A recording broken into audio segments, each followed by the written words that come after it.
Pablo, good to see you. How you doing? How you been?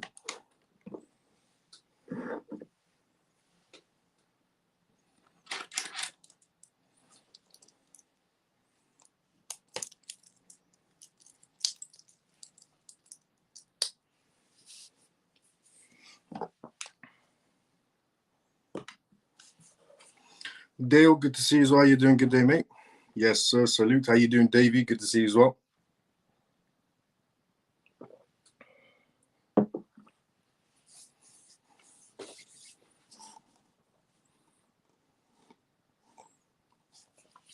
Hey, Miles, how's your XRP bag doing? Excellent. Regarding my XRP bag. Now, it's good to be back. As I said, the lives are now Monday to Friday. And hi, Miles, the CMF family. Dennis, good to see you as well. How you doing? How's everything? Everything's great. Good to see you as well. How you doing? Free and Feather, good to see you as well. How you doing? Evening, how you been? Hello, Miles. Let's go. T, good to see you as well. How you doing? Do you have an XRP target for this bull market? It's not okay. What I do have to, you know what? That'll be the first question I'll be answering regarding XRP targets after I say a disclaimer. So Yama, that'll be the first question I'll be answering.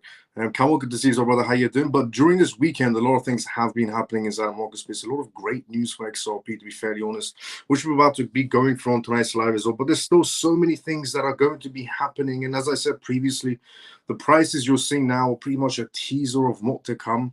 So let's do a breakdown of what we're going to be going through on tonight's live. And then we do intro disclaimer about that to everyone's tuned in for the first part of the live. So on tonight's episode of CMF Live, episode 214, which is, unbelievable that we're on episode 214 right now. I think the title hasn't changed for some reason. Let me just change it. 214, save. So on episode 214 of the CMF Live, we're going to be talking about Donald Trump. We're going to be talking about Donald Trump in terms of the crypto regulations and policies coming in when he takes his seat January 20th, and how much impact that's going to be having essentially on the crypto market space. We're going to be going through Chainlink news on tonight's live as well regarding the EU-based tokenization asset service that's going on. Obviously, we're going to also be going through XRP. We're going to be going in and out of XRP news because there's quite a lot of it. We're going to be talking about digital euros on tonight's live as well. The digital euro is pretty much getting ready to launch in 2025. We're going to be talking about Solana on tonight's live, not doing very well. And then there's a reason why Solana's not doing too well. We're going to be talking about the latest, essentially, reports released on XRP. We're going to be going through the bullet points on that matter. We're going to be talking about the crypto markets under pressure and that the US moves $2 billion in seized Bitcoin from Silk Road incidents to Coinbase. So we're going to talk about that on tonight's live as well. Essentially, in the sense of, is the Biden administration trying to get rid of their Bitcoins before Donald Trump takes his seat on January 20th to make Bitcoin a reserve asset? Or they're trying to create a dump on the Bitcoin space? We're also going to be talking about Microsoft on tonight's live, mainly because Microsoft decided to choose Ethereum to build on. However, now Microsoft has decided to also be using Ripple's technology. So we're going to be going through that on tonight's live. We're also going to be going through China on tonight's live. Now, China's market space is not doing too well. They decided to boost their market space, but it seems like that might come to an end, that Trump might be putting some pressure. And this was an interview that was done on CNBC, which we're going to go through on tonight's live. Lots of people, I'm talking about a drastic amount of people, are now coming out that used to be anti-XRP are now pro-XRP. One of them essentially being Raoul Paul, who said XRP is a dinosaur, is his exact words. A long time ago, he said, which I said Raoul Paul is wrong for saying that, because it doesn't matter if the technology came out before everybody else's. It's not like, they're just leaving it behind. They're obviously maintaining XRP throughout the years, the XRP ledger. But he's also changed his mind. He's coming out now as pro-XRP. And he's not the only one. A lot of high-profile investors are coming out one by one, admitting they were wrong about XRP, which is great to see. And I admire people who come out and admit they're wrong. But what I don't like is the people who still won't admit they're wrong about the XRP space. We've also had crypto influencers come out of nowhere and apologize, some of them, to the XRP community and say, well, we were wrong about the XRP space. A lot of people have apologized, but a lot of people still haven't apologized of the way they've been treating the XRP community over these past years. We're also going to be talking about the US bankruptcy. A US bank that went bankrupt a very long time ago is about to be coming inside the picture again, once again, and essentially opening their doors and becoming a crypto bank. We're also going to be talking about Sora Ventures on tonight's live. Sora Ventures launches $150 million into a Bitcoin fund in Asia. They're going full frontal. They're following MicroStrategy's footsteps. We're going to be talking about, could XRP be the next millionaire maker? A prediction or a perspective on that matter from Peter Bandit, another person who was anti-crypto, essentially anti-XRP, but very pro-Bitcoin, is now turning around and saying that XRP does have potential, and he was wrong. This man has over decades upon decades of experience as a trader, as an investor inside the market space, stock and crypto. And he even came out and said he was wrong. Now he's throwing predictions for the XRP space. And on that topic of Peter Bandit, the same day today, he released his opinions on XRP and he said he was wrong. He also released his new opinions on Bitcoin, which are quite interesting, which we'll get through on tonight's live as well. We're also going to be talking about on tonight's live regarding Trump, essentially, and Putin and de-dollarization, and the topic essentially being BRICS. So we're going to go through that on tonight's live as well. We're also going to be talking about Avalanche on tonight's live. Avalanche is doing quite well for itself, a very underrated blockchain as well, and is also in talks with the Trump administration. Now, Trump is trying to create a crypto panel within the United States government due to the United States becoming a capital of cryptocurrencies. And because of that, Avalanche is also now having talks. Is Avalanche going to be the next project chosen alongside Trump? It's a possibility. So far, the rumors have been that Ripple is the chosen project alongside Coinbase, and a few other projects have been chosen. And Avalanche could be one of them. You never know. They are having sit-downs with Trump very soon as well. We're also going to be talking about another ETF, essentially is happening for XRPs, coming from Wisdom Tree. Now, Wisdom Tree is not going to be the last XRP ETF that happens, but a lot more ETFs are going to be happening for XRP as we, essentially follow on through to 2025 as well.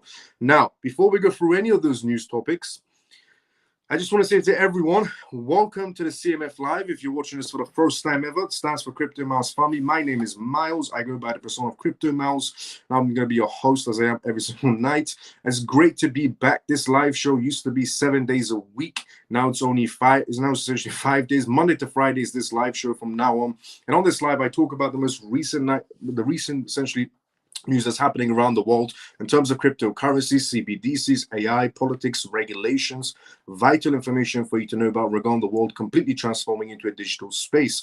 The disclaimer of this live show, as always, is not financial advice, not political advice, and whatever I say is only for entertainment purposes. And we also do Q&As on this live as well, which means if you do have any questions, put it down in the comment section. I'll be more than happy to answer any questions you may have.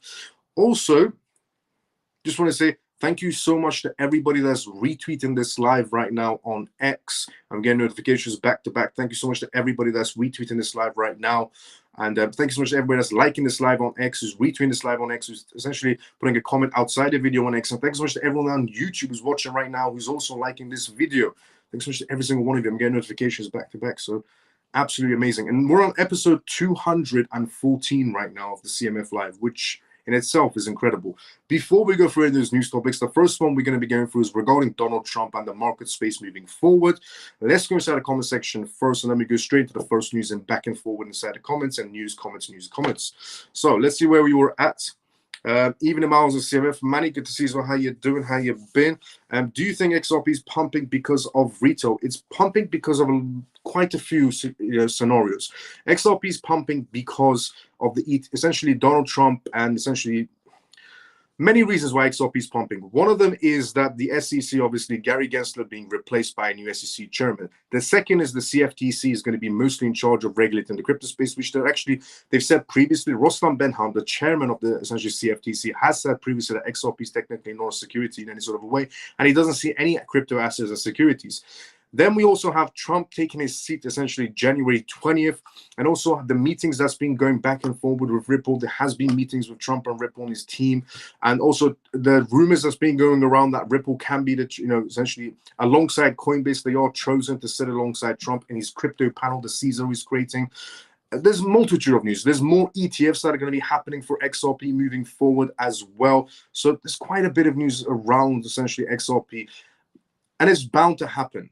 it was bound to happen, as I've said previously. Since 2023, I've been saying that 2024 is when the world starts shifting into a digital space. And we've seen that with the Bitcoin ETF starting in January. We've had more banks coming inside the crypto space than ever before in 2024. We've had more institutions. We've had more ETFs. We have regulations happening around the world. We had CBDC announcements essentially happening around the world.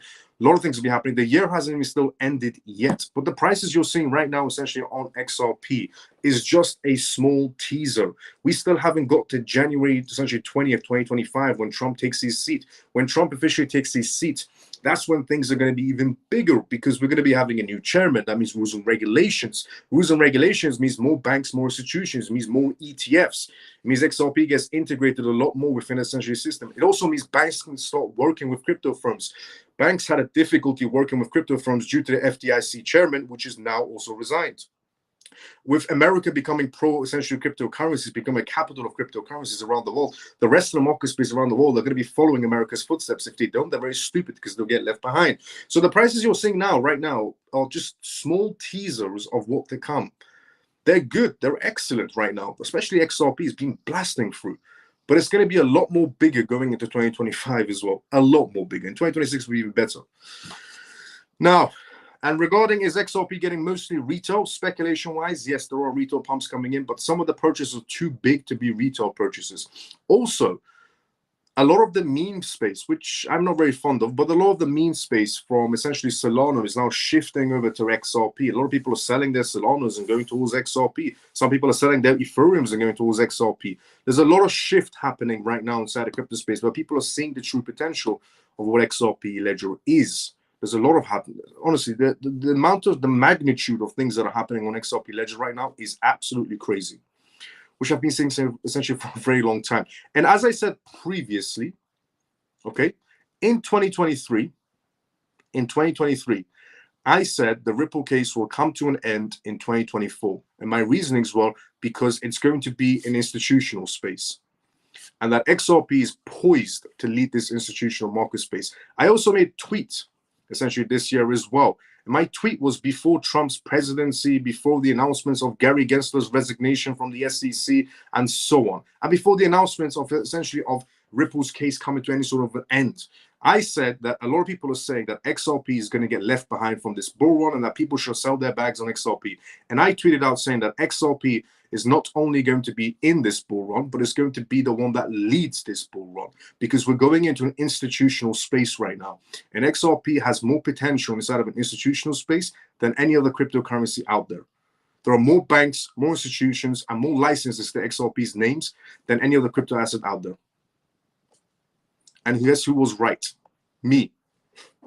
I was right. But anyways, I'm not to be cocky or anything. I'm just very thankful for the wisdom God's given me. But and I also said another thing is, I just want to point this out. I said, if anybody remembers inside the crypto space, if anybody remembers inside the CMF space, I said there's a part 2. Anybody remember me from the CMF, me saying there's a part 2, and it's brewing very slowly with institutions, with regulations? Yeah. And I said part 2 is this year. And as we got closer and closer to the end of the year, people were saying, Miles, are you sure part 2 is coming? Which I understand. A lot of people, they might be new inside the crypto space for the first time ever. But I always said to people, I reassured them, and I said, yes, part 2 is coming. Don't worry, part 2 is coming. It's brewing slowly. And it's an institutional part 2.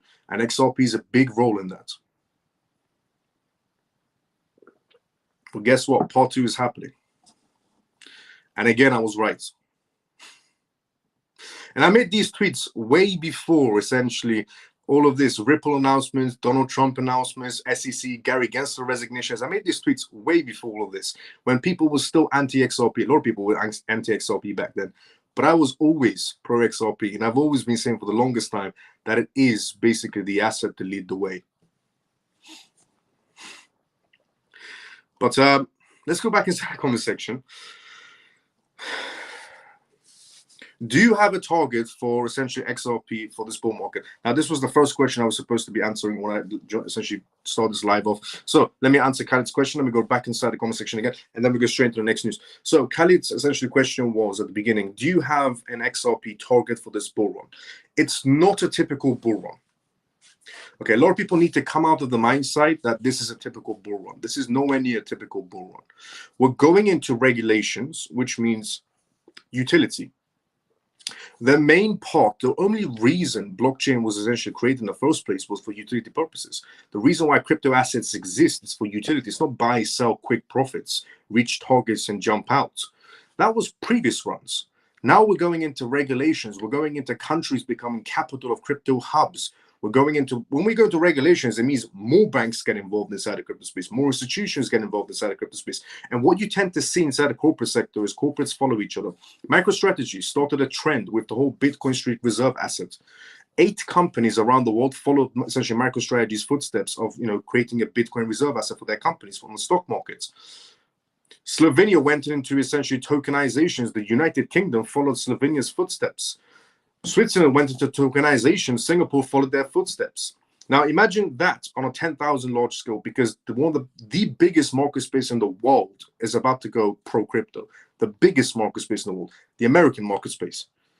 America becoming capital of cryptocurrencies starting next year is a big changer. It's something that we've never experienced, where the biggest market space in the world is about to become pro-crypto. Not only that, but it's also about to become the capital of cryptocurrencies. It's about to create regulations where banks, institutions could get involved, which means the rest of the world is going to follow America's footsteps, which means every company, every bank around the world, every company around the world, every country is trying to aim for that title now. Now, we've had that title here and there with Dubai claiming they want to become the capital of cryptocurrencies, Singapore claiming they want to become the capital of cryptocurrencies, Hong Kong claiming they want to become the capital of cryptocurrencies, Tokyo claiming these matters as well, London even essentially claimed these matters as well, but they got nowhere near those targets. But America can. And once America does, the rest will follow. So this isn't your typical bull run.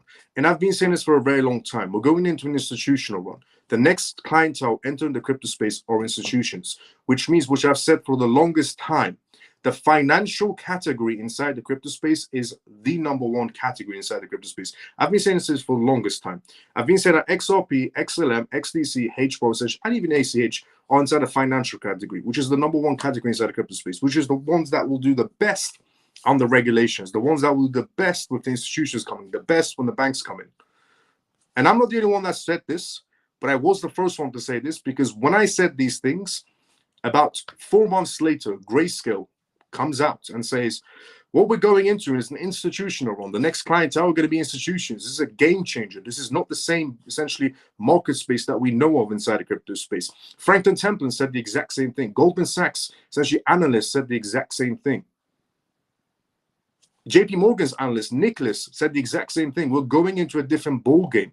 This isn't your typical run. This isn't the typical bull run, then the bear market straight after. We're going into regulations. We're going into institutional money. We're going into banks. We're going into an entire market space, the biggest market space on this planet, becoming pro-crypto. So it's not your typical bull run.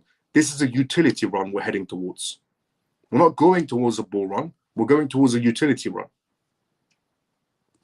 So it's not about price targets for certain assets. Just let me make that clear. Some assets will tap out at certain price points and drop back. Some assets won't be tapping out. They're going to be climbing higher due to their regulations, due to their utility. As I've said previously as well, the #1 category inside the crypto space is the financial category. It's XRP, XLM, XDC, HBOR. They will do the best, as I've said previously, under regulations, because they will be benefiting from the banks and institutions coming in, and they'll benefit the best out of regulations, because you know why? They also have licensings. HBOR has been applying for licensings all over. Ripple has been applying for licensings all over. XDC has been applying for licensing through R3 We're going into so this isn't your typical bull run. We're going into a utility run, and certain assets will tap out at certain price points. But some assets aren't going to be tapping out at certain price points. They're going to be going higher. Also, remember what I said previously? There's going to be a time where certain assets will detach themselves and go on their separate paths. They won't be following Bitcoin's footsteps anymore. We're seeing some of those touches of detachment happening already, when the market's going red and a little bit bearish on Bitcoin and certain assets. while XRP is doing drastic movements. H4 is going up. XDC is starting to join the action as well. These are all financial projects. Even Chainlink is doing well for itself due to the licensing it has, because it will do well for itself on the regulations. AVAX is doing well for itself as well. They will do well on the regulations. This is why I say certain assets will tap out at a certain price point, and some assets will even go higher due to the utility base, because they have licensings, which means they will thrive on the regulations.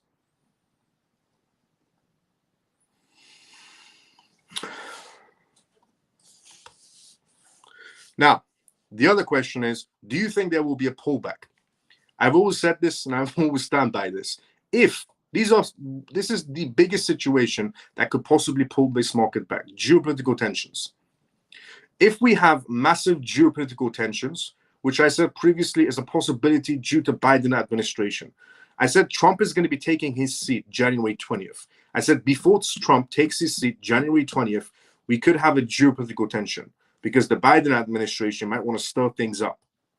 For example, these are, even today, for example, the news comes out that Biden pardoned his son. The Biden administration was the same administration throughout the years said that that nobody's above the law, but they tend to lie. And the Biden administration essentially Biden pardoned his son. So what I'm trying to say is anything's possible from these people. Anything's possible from the Biden administration. They might try to stir things up into geopolitical tensions before Trump takes his seat. That could impact the market space and bring it down.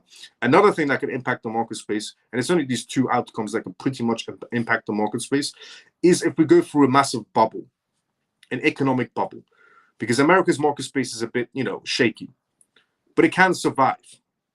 The French market space, the EU is not doing too well either. Germany's automotive space, which is the only thing that carries the EU, is not doing too well. It's a bit shaky. The real estate space in France is also a bit shaky. It's going towards a bubble. And France and essentially Germany are the two countries holding the EU together. Essentially, China's market space is a bit shaky as well. Now, they're going to be boosting their market space with $1.something trillion. But apparently, that also fell through, which we're going to go through on tonight's live.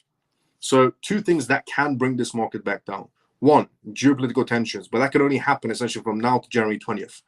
The bubble can happen in 3 months' time or 6 months' time. That can happen whenever. It just depends on how they cover it. Good evening, Miles and CMF. Orphan, good to see you. How you doing? Morning, Miles and CMF. Shelly, good to see you. How you doing? Morning. Still saying episode 207 on YouTube as well. Yeah, I don't know why that's happening. I think it's the platform that I'm using Restream to do this. Hi, Miles and CMF, XRP, let's go peg. Will XRP have a pullback? Geopolitical tension and that? Yes. Good evening, brother Miles and the rest of the CMF family. Funky brother, good to see you. How you doing? But as long as this momentum is continuing, not so, for the time being, no pullback. But it's just, this momentum is continuing so far. Let's go, XRP, let's go. Funky brother, let's go. But if anybody does drastic sell-offs like a whale, that could be a pullback scenario as well to consider. But that's also a buying purchasing time. No financial advice. Look at the haters coming out. Yeah, there's a lot of XRP haters that are now changing their opinions. They're all coming out and apologizing, saying, we were wrong about XRP. XRP's a great asset. We were skeptical at the beginning, but now we've changed our opinions on XRP. Where were you before? Good evening, brother Miles and the rest of the CMF family. Let's go, funky brother. Miles, let's go. Look at XRP. There's too many of them. But I admire people who've came out and apologized to the XRP community. But there's still a few, weasels that haven't apologized to the XRP community. And I couldn't care less if they apologized or not. But, if they had a few kahunas, maybe they could have came out and apologized. Good day, Miles. Mike, good to see you. How you doing? Miles, when you think ACH can join the party, is duty Ethereum the reason why it's not joining the party? But XRP, XLM, XDC, and H4 are all inside the same party now. Hello, Miles. Let's go. Mickey, how you doing? Good to see you, brother, after a wonderful, positive weekend. Let's go, brother. Good evening, Miles and CMF. Lena, good to see you. How you doing? How you been? Evening, Miles. C3, good to see you. How you doing? I own 37 BTC. What should I do? It's up to you if you want to, do whatever you want with them. Miles, do you have any news on ETH and Sol? Yes, we do have news on Ethereum and Solana, which we're going to go from tonight's live. Do you go live around the same time Monday to Friday? Yes. So I do this live Monday to Friday, at the exact same time you're watching me right now. Yes. Hello, Miles and family. Comatose, good to see you. How you doing? How you been? Do you think it will be $30 in Q1 of 2025? It is possible, yes. Good evening, Miles and CMF. How's everyone? Cali, good to see you. How you doing? How you been? I'm doing great. How you been? Hello, Miles and CMF. Good, only good news. Let's go, Mav. Hi, Miles and CMF. George, good to see you. How you doing? Now they have FOMO. Exactly. Fear of being left behind. Good evening, Miles and CMF. Jason, good to see you. How you doing? FOMO is very lightweight. Regrets more like it. Yes, they are gutted. You know what's interesting as well? All of the XRP haters have been essentially throwing shade on XRP, the asset, and the community behind it by saying XRP never moves. This is what's so interesting and a bit ironic about the XRP haters. They all said XRP doesn't move. There's no point of buying XRP. It's just a meme coin. It's an S coin. It's just a stable coin. XRP doesn't move. It's a dinosaur. And this is what they were saying in the past. And by past, I mean about 30 days ago.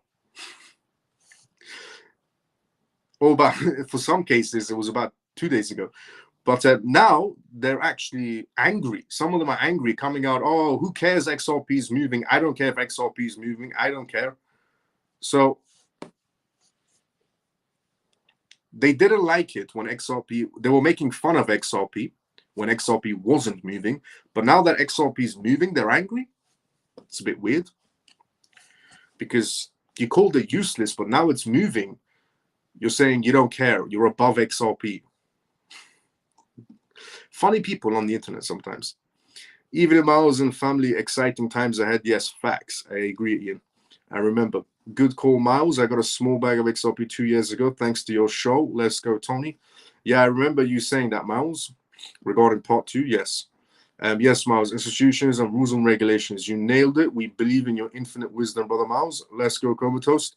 Miles the boss. Let's go, funky brother. Miles is ahead of the game. Let's go, Comatose. Miles is back from the future. Miles has a crystal ball. Let's go, funky brother. Hi, Miles and family. Alex, good to see you as well. How you doing? How you been? Greetings, Miles and CMF. Hope all is well. Ray, good to see you as well, brother. How you doing? XRP is going down to a penny. Interesting. And I'm guessing you missed out on XRP, and it's not my fault you missed out on XRP if you did, because I'm the one that's always been cheering for XRP. Is ACH, so don't take it out on me by saying XRP is going to go down to 1 penny. Is ACH the same trajectory as XRP, XLM, HBAR, etc.? It should be, yes. Miles, I read today somebody from Wall Street said that the only way Ethereum will do well with filing for ETF is if filed again with staking. You have been saying that for a long time. Yes, I have. I said, which is true, I said a while ago that the only reason the Ethereum ETFs didn't do too well is because they had no interest in them. Wall Street had no interest in Ethereum ETFs. Not because Ethereum is a bad asset. No, they didn't have any interest in Ethereum ETFs because Ethereum didn't bring anything to the table. Bitcoin has a limited supply, and that's all it brings to the table. Scarcity, limited supply. Ethereum, what it could have brought to the table was staking.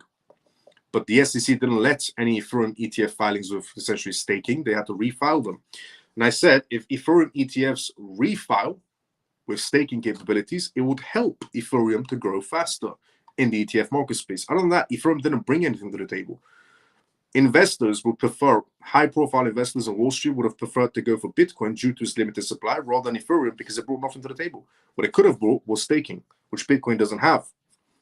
But yeah, I did say that, and I was right again. Hi, Miles. Quick question. Please explain how XRP can have a higher market cap than, let's say, Solana, but hasn't reached Solana's current price is due to the token supply. I don't know what that one is. CM Power. Go to Miles Power. I think I'm guessing what you're saying. Hi, Miles and bro. Zach, good to see you. So how you doing? Token supply difference. Miles, did you take any profits yet? I'm scared, is what Tool said. I have not taken any profits whatsoever. As I said previously, I'm never selling my XRP, ever. I'm never selling my XRP. I'm never selling my XLM. I'm never selling my XDC and HBAR. I'm only going to be using them as collateral to borrow against them throughout the years. So I don't pay any tax. It's the best way to skip on tax as well. And also the asset I know for a fact is going to be growing over the years as well. Why is eToro only allowing Ethereum, Bitcoin, and Doge? I think it's due to the restrictions in your jurisdiction.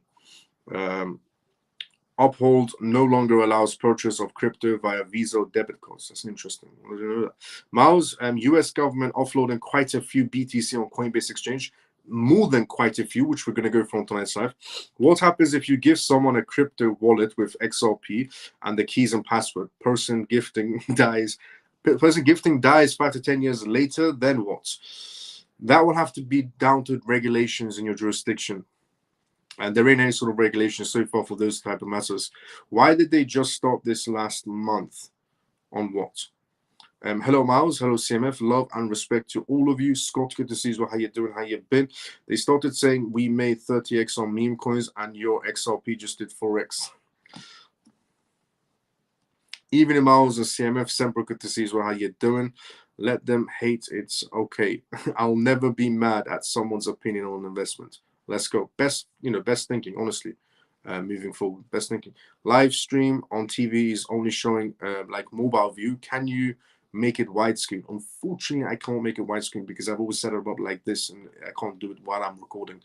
Apologies about that. Miles, I've been told today by 2 separate guys that this is the end for XRP and it cannot go any further. Well, everybody's always entitled to an opinion, as I say, everyone's entitled to an opinion, but opinions are not correct and facts are facts. As long as you stick to the facts, you'll be quite well off. Hey, Miles, did you say the XRP target? There's no target in board. Hi, Miles and family. Thanks God. Hi, Miles and family. Thank God Trump won. Honestly, genuinely, thank God Trump won. I couldn't buy on Opal today as well. Is what Ian is saying. What if the banks blacklist you or put you on hold for borrowing money because of you not returning in cash? What if the banks blacklist you or put you on hold for borrowing money because you're not returning the cash? Then you get blacklisted. It wouldn't affect your crypto assets, but unless you're using your crypto assets as collateral, then it could affect them. Send crypto from a cold wallet to Uphold many times, sent 1 day ago, and they can't find it. Address is all correct. That's not good. Contact their customer service and see what the hell is going on there. Contact Uphold and see what's going on. Sample, that's not good. It's Uphold's fault, I'm guessing, but yeah, figure out what happened there. Now, Trump. Let's go for the first news on tonight's live. Trump could mark a local top for crypto, research is showing right now.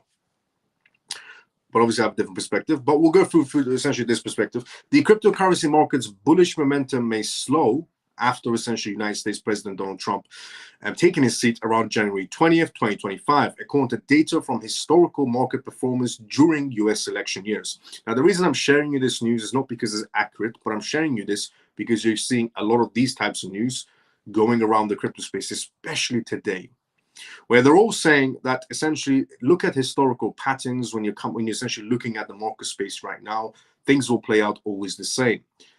But they're not considering one thing, which is what we're seeing now hasn't ever happened in the past. We've never had ETFs in the past. We've never had banks coming inside the crypto space in the past. We've never had institutions using certain crypto assets as sugar reserves. We've never had countries with rules and regulations in the past. We've never had essentially countries aiming to become a crypto hub in the past.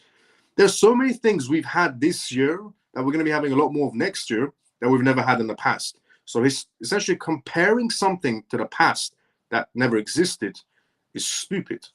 But there's a lot of news circulating like this. So in the US, stocks and cryptocurrencies such as Bitcoin perform well in the weeks after presidential elections, and then a cool off once the president takes their office seat, according to data from Bloomberg and researcher essentially Macrobond Financial. This is especially pronounced when the essentially president is a Republican, according to data from TS Lombard, a research group. The Republican Party is typically seen as a more business-friendly, sparking greater post-election markets, Europia. Investors should tactically fade a essentially post-election rally should the S&P 500 exceed our essentially 6,100 year-end bull case targets, which roughly aligns with the 5% index move from the election days. And Scott also cites U.S. city banks, US equities traders reportedly wrote essentially on a research note. The data shows that market performance rebounding after initial post-integration corrections.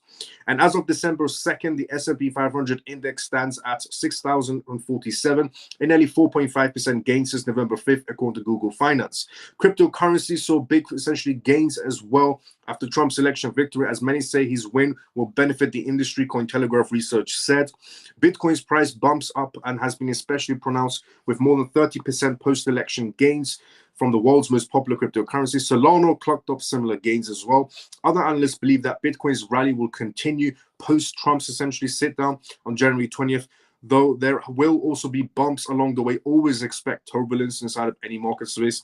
According to Ryan Lee, the chief analyst at BitGet Research, and the BTC price could correct as deep as 30% before essentially resuming its bullish run. Historical data trends show that Bitcoin may still correct as much as 30% before it reaches its essentially cyclical top, the analyst told Cointelegraph. Such a correction would hypothetically essentially tank Bitcoin to around $70,000 per coin is what the outcome they're suggesting right now. Investors expect the cryptocurrency bull run to continue into 2025 and peak in the second half of the year. MV Global, a Web3 investing firm, told Cointelegraph. Historically, Bitcoin has been considered a high-risk asset closely linked to the U.S. equities, particularly NASDAQ, and essentially an index of U.S. technology stocks, but that relationship has weakened in recent months, according to Binance Research.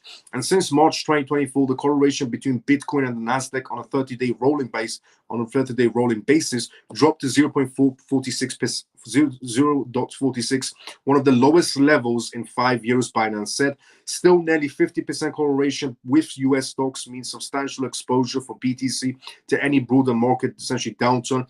And Ethereum's correction with the NASDAQ is even higher at around 0.66, according to data from Micronox.com. So, quite a lot of perspectives, bullet point perspectives we just went through from Cointelegraph, from Bloomberg, from CEOs of Citibank and executives and so on. They've all had similar and also some very different essentially opinions. Some of them had the opinion of essentially when Trump takes his seat around January 20th, that's when the market starts slowing down. Some CEOs had the perspective of when Trump even takes his seat around January 20th, the market, and especially the crypto market, is even going to go higher due to Trump taking his seat. There's two outcomes on the table, and I know which outcome is right. The outcome that's actually correct is as we go into 2025 and beyond, the market will increase, but for certain crypto assets due to regulations because they have licensings. Now, moving off essentially the bullet points from different CEO perspectives and bank essentially perspectives to Chainlink. Chainlink essentially is rallying as well today after integrating in terms of a US-based tokenized asset service. So Chainlink recently onboarded 21X, an EU-based firm preparing to launch a tokenized asset settlement system. Chainlink will offer its Okoro services for reliable price data, bridging on-chain events for financial information. In the past few months, Chainlink additionally researched business processes for fintechs and essentially trading companies, including investments in banking giants. The on-chain Okoro service aims to fetch data in ways that also lead to simpler business processes. 21X is preparing to launch a platform with Chainlink's standard setting approach to an on-chain finance. Trading is not yet active, but will operate under the regulation of the German Financial Authority very soon. Chainlink will supply its cross-chain interoperability protocol, CCIP, which will help 21X settle assets from multiple chains. 21X considers stablecoins to be tokenized assets and will onboard stablecoins from multiple chains to offer its clients. The platform is expected to launch in Q1 2025. Immediately essentially tapping data on listed products from Chainlink. With this partnership, Chainlink joins the regulated crypto asset in Europe, connecting all acceptable assets with tokenized ecosystems of 21X. 21X will be one of the few fintech companies to operate under the processed EU distributed ledger technology, DLT, legal frameworks. The fintech firm aims to offer tokenized stocks, bonds, and funds. In addition to carrying tokens based on EU assets, 21X will bring essentially contract-based issuance, trading, and settlements for those assets, as well as essentially existing coins and tokens on selected public chains. The EU has a very strict requirement for stablecoins, one of the most common types of tokenized assets for stocks, bonds, and funds. In the EU has essentially a sandbox regulation. In the past, EU-based companies have tried to offer security tokens through the influence of these assets has been so much of a limit. So Chainlink also essentially getting ready to launch a tokenized asset base coming out the EU. Now, obviously, the company that they're working with is regulated. They have all the correct licenses, and it is going to be benefiting Chainlink. And as we go more into regulations, Chainlink will do well for itself as well. Now, moving off essentially Chainlink and going into the digital euro preparation. The digital euro is getting very close to a launch in 2025. They've actually said they've chosen who their providers are now, which is interesting. For a while, the EU, the ECB, the European Central Bank, has been testing on different platforms that they could be using as a backbone for their essentially CBDC, their retail CBDC, their wholesale CBDC, their wholesale CBDC tokenization projects. A lot of projects have been going on through the Bank of International Settlements. The EU has announced that they have chosen essentially their providers. Who's going to be the backbone is done now. All the testing is completed. But they haven't said who. But I can tell you, it's so easy to tell you who. The European Central Bank is working with who? The Bank of International Settlements. What's the Bank of International Settlements? They control about 63 centralized banks. And their essential opinion goes a long way. In the Bank of International Settlements, there's a PDF document titled Cross-Border Payments, as I said, for a very long time.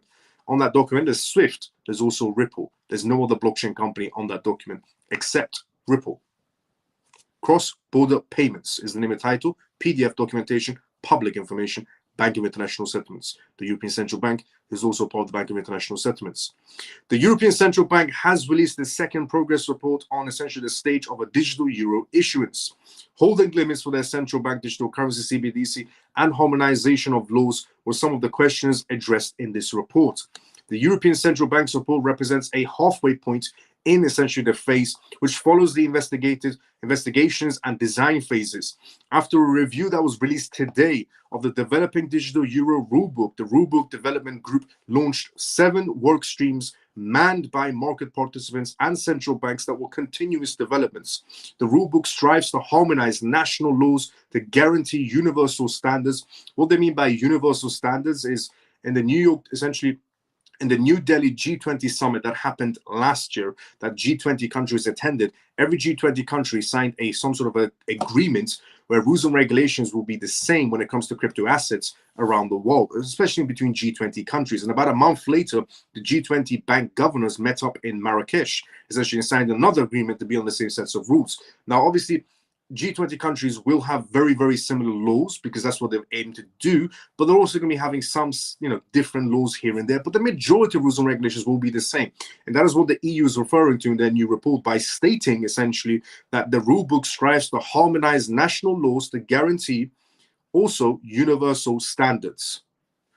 A report on its progress was released essentially, and another report will be released in July 2025.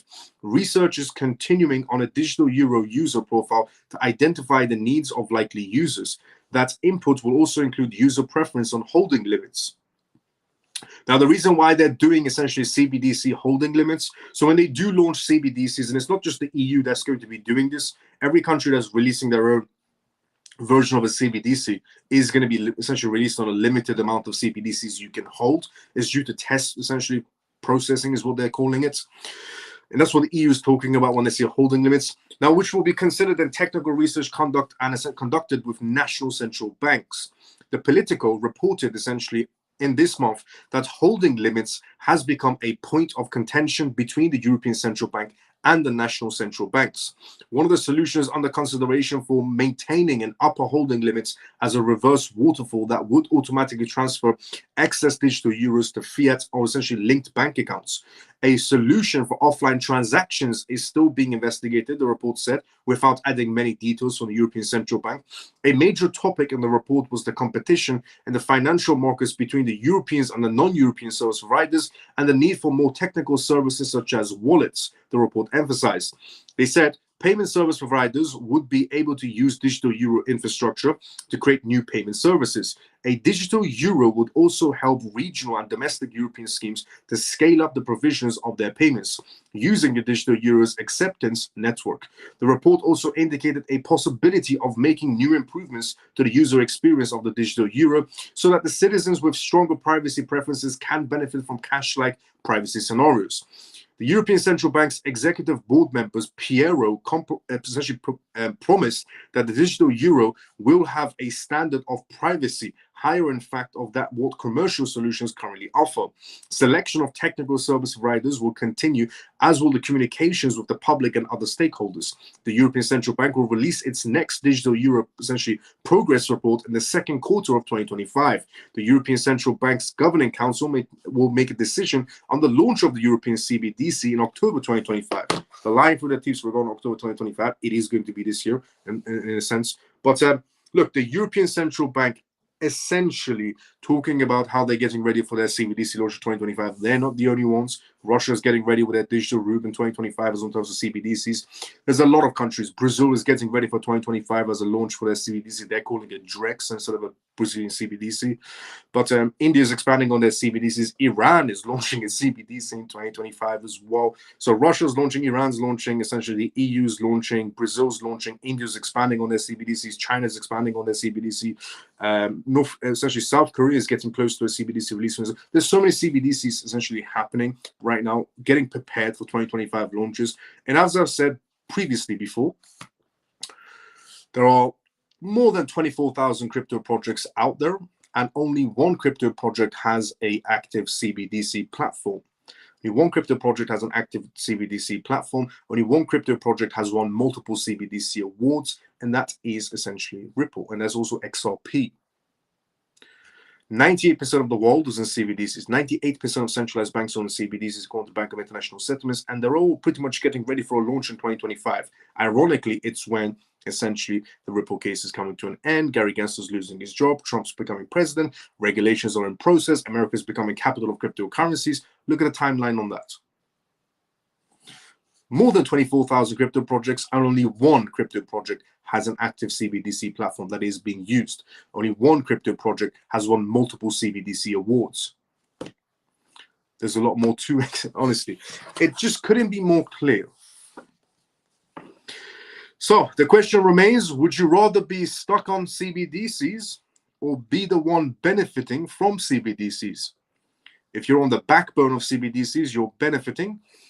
If you're the one on CBDCs, it's pretty much game over for you. Now, on the topic of essentially XRP, Solana, you might be thinking to yourself, how's that relative? XRP, Solana? Well, it seems like Solana is not doing too well, and that a lot of money is exiting Solana and re-entering into XRP or entering into XRP. That is the next topic we're going to be talking about on tonight's live. But before we go for the Solana XRP topic, let's go straight inside the comment section. As I said previously, this is a live, which means if you do have any questions, put it outside the comment section. I'd be more than happy to answer the questions you may have. So let's see what's going on inside the comment section. Then we go straight into Solana XRP news. Let's see what's going on in here. Sent crypto from, look, I read that one already. For my first XRP, brought your first XRP today. Let's go, John. Welcome to the XRP family. Semper, how are you guys? Brought my first XRP. Let's go, John. Been arguing with Uphold for 2 days. Ooh. Mouse, we have wisdom as well as we have you. Listen to you. Made our goal with God bless. Let's go, Callie. Thank you for the kind words. It's supposed to have a memo number as well, though. It is.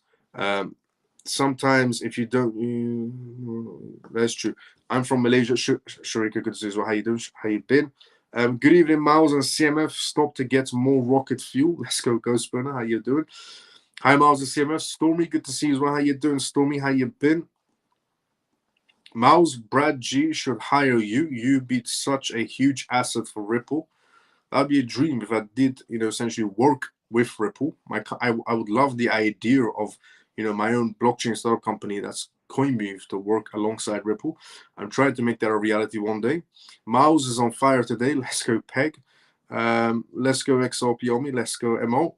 Should we still be holding XRP or take profits? It depends what you're going for. If you're going for the idea of taking profits and stepping on the sidelines, then sure, taking profits is never a bad idea. If you're going for the long-term prospects and borrowing against them using XRP as collateral to skip on tax, then that's a different scenario. If you're going for long-term, then probably not. If you're going for short-term, then probably yes. If you want to take profits, it's not a bad idea to ever take profits. But personally, for me, I've always said, and I'm always standing by it, I'm never selling my XRP. I'm only going to be borrowing against it and using as collateral. Hold is what Pegs is what Ghostburner essentially said. Hello, bro. How you doing, Mo? XRP on me. Should we take profits or hold XRP? Already answered that. I read everybody's questions one by one, Mo. Miles, where can I find the Tangent discount code? Need to buy a few cards as Christmas gifts. Comatose, if anybody wants to buy a Tangent, essentially cold storage wallet to protect your crypto assets, especially it's a great wallet for beginners inside the crypto space. Tangent is the most easiest wallet to use as cold storage option. So Tangent actually sponsors me. You can use the code word crypto miles in capitals together, crypto miles together in capitals for 10 to 20% off on Tangent wallets. So use that. Hello, Even Miles and CMF. Please good to see you. How you doing? Evening. How you been?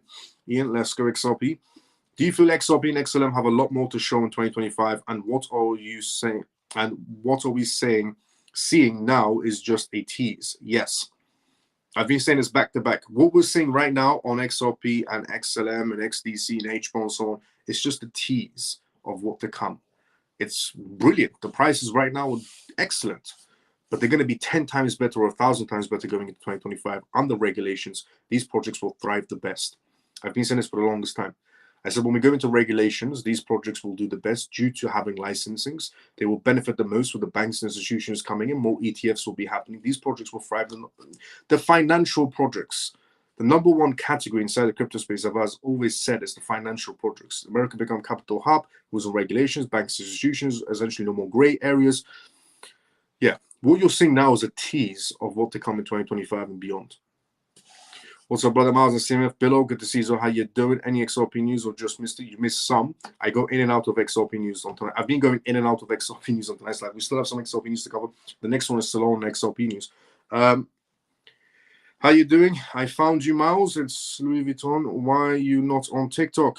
I haven't been on TikTok for over a year. I've been doing lives on X and YouTube now. For over a year now. We're on episode 214 of the CMF Live. It stays here, episode 214, which is crazy that I want episode 214 right now. And what do you think price will do coming days / weeks until Trump getting in? If the momentum continues, we should go a little bit more higher. And what about XRP's price after January 20th? After January 20th, there'll be a spike as well, but there's also the rules and regulations, new SEC chairman. A lot of things need to happen as well that need to come into place. New SEC chairman, I guess, coming in and then dropping the cases, dismiss or settlements, rules and regulations. A lot of processing needs to be happening at that moment in time. And what's XRP price? Hi, Miles of CMF. Denise, good to see you. How you doing? How you been? Miles, DC, HBOT, Algo, XLM, and XDC. 2 to 3x within 3 months. Yes, possible. Very. Hi, Miles. How are you? Kirt, good to see you. How you doing? How you been? Do you think there will be a flip of a switch moment when regulations come and send your XRP price to us overnight? It's an outcome to consider. Is it late to buy XRP? Will go down before the new year, in your opinion? Is a possibility. There are 2 scenarios that can bring this market down. One of them being geopolitical tensions, which is a possibility of happening. The Middle East is still a bit shaky in terms of their geopolitical tensions. And the other one, Russia and Ukraine, it seems like it's come to an end, but it can stop back up again. With having the Biden administration right now still in control, any war scenarios can still happen. So geopolitical tensions and an economic bubble crisis are 2 things that can bring this market down. Or if there's drastic sell-offs from whales that want to take profits that have been holding XRP from 5 to 6 years or 7 years. Either way, if we do get a pullback type of scenario, I know what I'm doing, doubling down. Is it? So it's not too, and also if you're going for long term, it's definitely not too late. The price of XRP right now, if you're going for long term, it's still cheap then. It's still cheap. If you're going to go for long term when it comes to XRP, then it's still cheap. Thanks, Shelly. As well, comment to us. And do you feel ACH will have its? Oh no, okay, here we go. So Kieran says, is crypto taxable if I never converted the Great British Pounds? And which banks offer a collateral, please? If you want to borrow against your crypto assets, HSBC Bank offers essentially a collateral type of service, but they're only offering it to Hong Kong essentially right now. They are going to be expanding as we go more into regulations. And on the topic of your crypto taxable?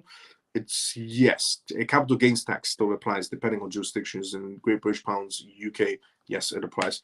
But if you borrow against your crypto assets and use them as collateral, you don't get taxed because you can't get taxed on debt. So that's the loophole of skipping on tax. It's a very legitimate loophole as well.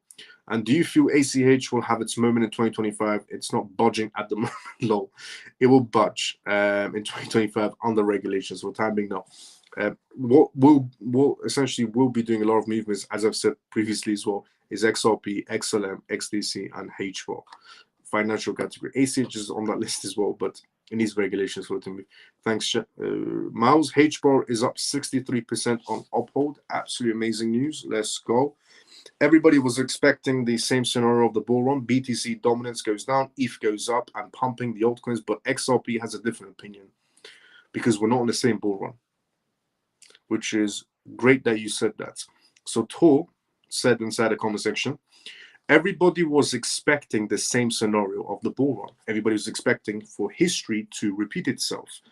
Bitcoin goes up, Bitcoin comes down, Ethereum goes up, then altcoins follow, is what happens in the past bull runs.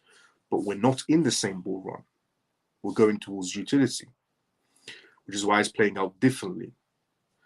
Tor saying essentially everybody's expecting the same scenario of the bull run. BTC dominance goes down, Ethereum goes up and pumping the altcoins, but XRP has a different opinion because we're not in the same bull run. As I said, we're in a different ball game. As I said, when I said this, nobody was saying this. About a few months after, Grayscale said we're in a different ball game. Franklin Templar's analysts, we're in a different ball game. JP Morgan's analysts, we're in a different ball game. But that's why. Miles, one that gives their time like you is so appreciative. Golden Dragon, thank you so much for the kind words. Thank you. And do you really think £110, £120 this year or Q1 next year? Look, anything's possible. What I would say is consider variable change, but anything is possible. Will the 3Xs and HBAR be the same price long term? Same price? No. They're going to be fluctuating price, higher prices, but they're not going to be matching in price points, no. But they're all going to be sitting at high prices over the years. Okay, thank you. If HSBC doesn't offer this service next year, what do you recommend to do? HSBC, well, there are also a few crypto companies that are offering this on the regulations and license. They do have some licenses as well. Just wait for your jurisdictions to offer these regulations before you do it. So if you do want to borrow against your crypto assets, for example, from Nexo, you can. They are regulated in some jurisdictions. But I'll still wait for regulations to come at a full frontal so your assets don't get frozen in Nexo or any other sort of platform, for example, on those bases. But there are platforms like Nexo that you can borrow against your assets. For example, Tether borrows from Nexo. Just from perspective, Tether, USDT. Will there... Okay, thank you. I feel I have to do some apologies to, like some influencers. I apologize to Gary for calling him names, but thanks to him, I had the opportunity to accumulate more XRP, which is true. Inside the XRP community, we do throw shade quite a lot on Gary Gensler. Not that he doesn't deserve it. Of course he deserves it. You know, Gary Gensler's a weasel. But that weasel stifled the price of XRP so we can grow our bags over the years. Miles, some question, just a different month. Shall I sell my Ethereum and Solana bags now for all the X's? Do you think they will pump? If Ethereum gets the correct Ethereum ETF, then it will pump. Solana, there are a lot of sales happening with Solana and they're going into XRP, to be fairly honest. Thanks, we'll definitely look into it. No problem, Kira, anytime.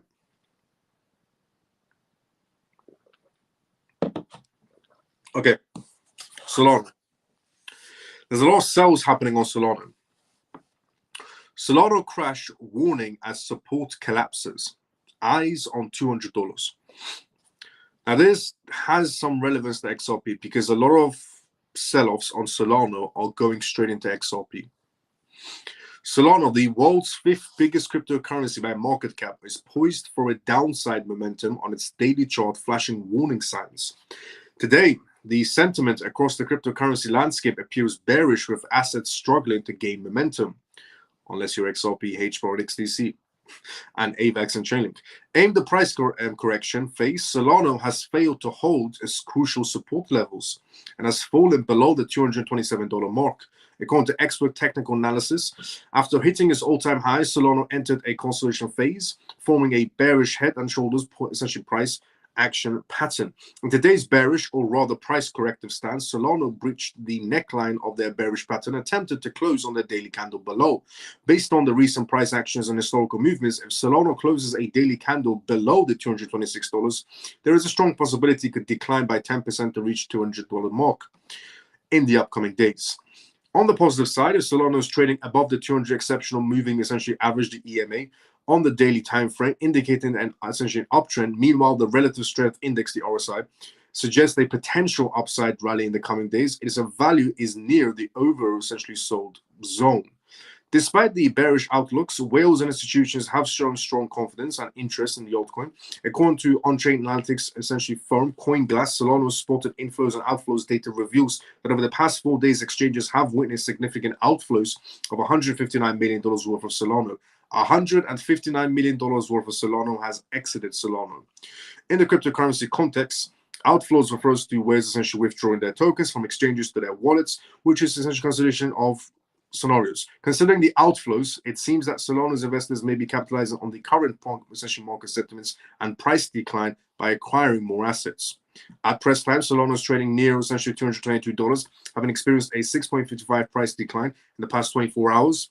During these same periods, trading volumes surged by 101%, indicating a heightened participation from traders and investors compared to previous days. Yes, there's activity obviously happening on Solana right now, but is the activity good? Not so much. Is the activity because XRP is happening? Yes. A lot of investors that used to be on Solana, a lot of XRP, essentially a lot of high-profile meme coin, essentially people on Solana's chain, because Solana is only for meme coins. Yes, there are VC companies inside of Solana and some essentially institutional interest on Solana, but other than that, there's majority meme coin that's pumping Solana. But the meme coin community is now moving away from Solana and they're all going into XRP. All you're seeing daily on essentially X from since yesterday until now is just tweets from the meme communities, the massive whale meme communities on Solana. They're all shifting over to XRP now. The majority of them have also tweeted out essentially saying that they're selling all their assets in Solana and jumping into XRP. And that's the new, XRP Ledger is the new place to be if you're inside the meme coin section or someone. And meme coins are on something that I would suggest to anybody, to be fairly honest. I'm all about the institutions, essentially the banks and regulations, because that's where the real money is at, not the speculative money. But a lot of people, is what I'm trying to say, is moving away from Solana and entering into XRP Ledger because that is where they're seeing the next potential for a burst to be going on. And they're not wrong. As I said previously, rules and regulations, banks, institutions, XRP has, essentially Ripple has licensing, so they're going to do the best in that category alongside HBAR and XDC. Now, here is essentially the XRP's latest reports. The bullet points. Cryptocurrency analytics firm Missouri has published an in-depth report on Ripple's XRP following the coin's recent rally. The report outlines key developments in XRP's ledger, XRPL, including advancements in smart contracts, stablecoins integrations, and essentially network activities in terms of trends. Here are the bullet points from that report. Smart contract integrations. Ripple and the broader XRP community have announced plans to offer native smart contracts on the XRP ledger through the upcoming XLS proposal. Stablecoin launches. Ripple announced that its US essentially pegged stablecoin RLUSD is a private beta on both XRP Ledger and Ethereum. Native lending protocols. Developments is underway for the leading protocol on the XRP Ledger. Users will be able to lend and borrow assets such as XRP, stablecoins, and essentially WBTC and WETH, wrapped essentially ETH and wrapped Bitcoin, through these single asset vaults. Decentralized identity and price corals. Recent changes to the XRP Ledger introduced decentralized identity dates, capabilities for verifiable digital identities, and price corals for pricing bundles and bridged assets. Missouri's report also revealed notable trends in the XRP Ledger's network metrics in Q3. Transaction volumes increased. Average daily transactions increased by 94%. Average daily transactions on the XRP Ledger, just put it out, average daily transactions on the XRP Ledger have increased by 94%. quarter on quarter to 1.7 million, driven primarily by detected microtransactions. New essentially address growths. Total new addresses increased on the XRP ledger by 10% QOQ to 105,000 essentially, but its metrics and so on as compared to their quarter 3 2023. A decline in active essentially addresses, total active addresses as well, compared to previous quarters, while active sendings and addresses and compared to previous quarters. In contrast, active receiving addresses increased by 7%.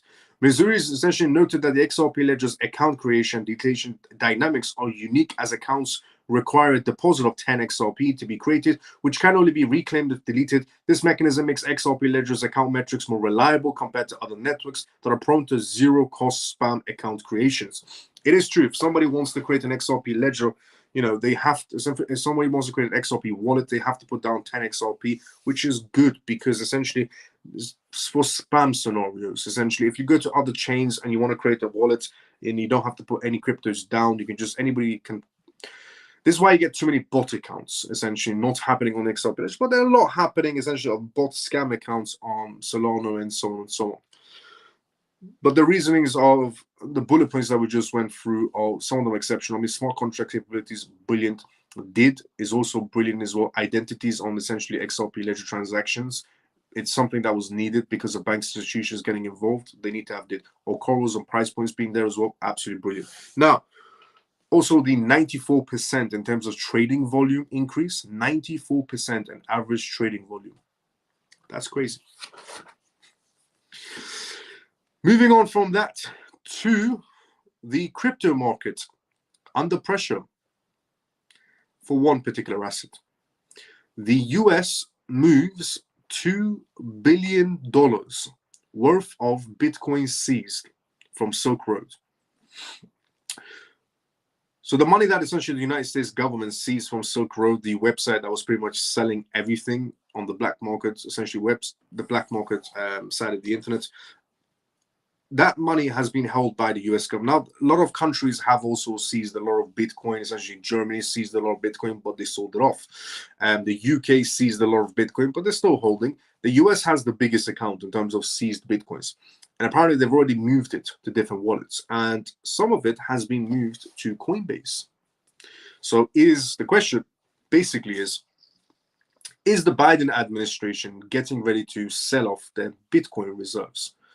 Are they doing it out of spite because they don't want Donald Trump, you know, essentially having this cushy seat when he comes into power January 20th? Because the Biden administration, they're all full of weasels and morons.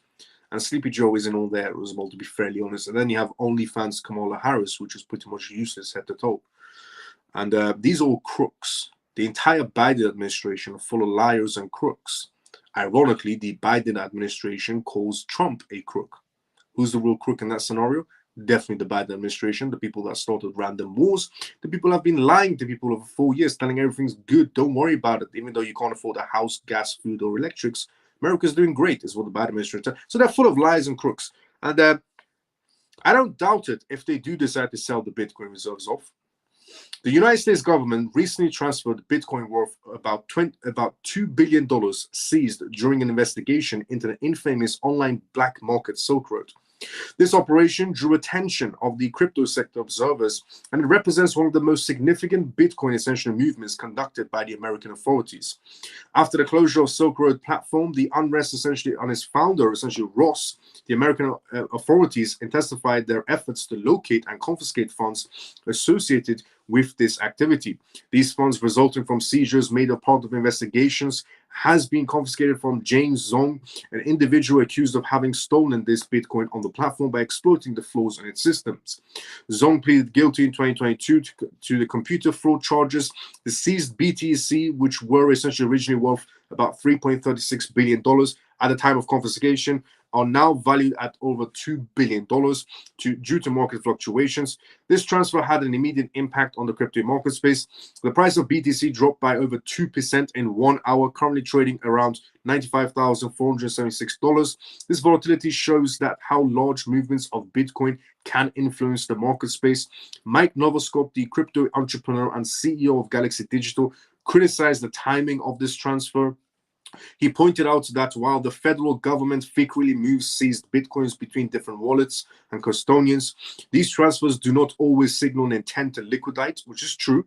However, the uncertainty surrounding these movements could lead to significant price fluctuations, which is also true. In summary, the transfer of $2 billion seized Bitcoin from Silk Road by the American government not only caused a temporary drop in the price of Bitcoin, but also raised questions about the future of management of digital assets by authorities. Trump's promise to create a strict reserve of BTC could signal a turning point in the governmental policy towards crypto. Honestly, I wouldn't put it beside it. The Biden administration deciding just to suddenly, drop the entire Bitcoin bag on the market space just as a big FU for getting kicked out. Because the way Trump and the Republicans won, which I said previously as well, thank God Donald Trump won. Thank God Donald Trump won, because we wouldn't be sitting here if he didn't win with this exciting market space we're in right now. And the regulations we're heading towards, and the banks, institutions, and the ETF, Gary Gensler getting fired, FDIC chairman resigning. So all the great things that are heading towards us, honestly, thank God Donald Trump won. I've said this a million times, and I can never stop saying it. But putting that to one side, the way the Republicans won, essentially a clean landslide, this could be, a FU from the Biden administration before they leave office, just drop the entire Bitcoin back. And I want to put it, some people might say, well, they'll never do that. You don't know. From these people, you never know. You honestly don't know. The entire Biden administration are full of crooks that emptied taxpayers' money for themselves and lied throughout their entire, essentially, 4 years. They just completely lied back to back. Created massive inflations, created random wars on purpose. They did so many things that was completely wrong and inhumane. So I wouldn't put it besides them, even dropping a little bit of that bag, just as a final FU before they leave office. And they're moving their Bitcoins around right now. And some of it has been moved to Coinbase. That's an indication of a sell. It's not 100% indication of a sell, because they could just move it to Coinbase and move it right back. But it's an indication of sell. Now, the next news we're going to be covering tonight's live, moving away from the Biden administration, maybe manipulating the scenarios, to Microsoft is what we're talking about. Microsoft, Ethereum, and Ripple. But before we talk about that, let's go inside the comment section first. Let's see what's going on there, and then we'll go straight into that. Daniel, thank you so much for the $5 donation. Thank you for all you do for us, CMF. Daniel, thank you so much for the $5 donation. That's going straight into starting up the CMF hedge fund. Absolutely amazing. Thanks so much for the donation, brother. Honestly, do you really think, oh, nope, I wasn't there. Let's see where we were. By the way, also, this is live, which means if you do have any questions, put it down in the comment section. I'll be more than happy to answer any questions you may have. Let's see where we're at. Will the free access? Nope, I was here, I think. Is it advisable to substitute XLM, XDC, and HBAR if you do not hold enough XRP? Is it advisable to substitute XLM, XDC, and HBAR if you do not hold enough XRP? As in put your XDC, HBAR, and XLM to XRP? No, I mean, they're both pretty much, they're all good. The category you're in, XLM, XDC, HBAR, and XRP, is a great category to be in. Doesn't matter if you don't have much of the other. It's a great category to be in. So you have a great collection is what I would say. And then one XRP does have some sort of scenario coming back a little bit in price. Buy more, and it will go up again. Hello, sir. Thanks as always, Daniel. Let's go. How you doing? Miles, my man, what's going on? Jake, good to see you. How you doing, brother? How you been? I knew we would get there with H4 XRP. Let's go, Jake. How you doing, brother? So what was your answer, Miles? Shall I sell my ETH and Solana?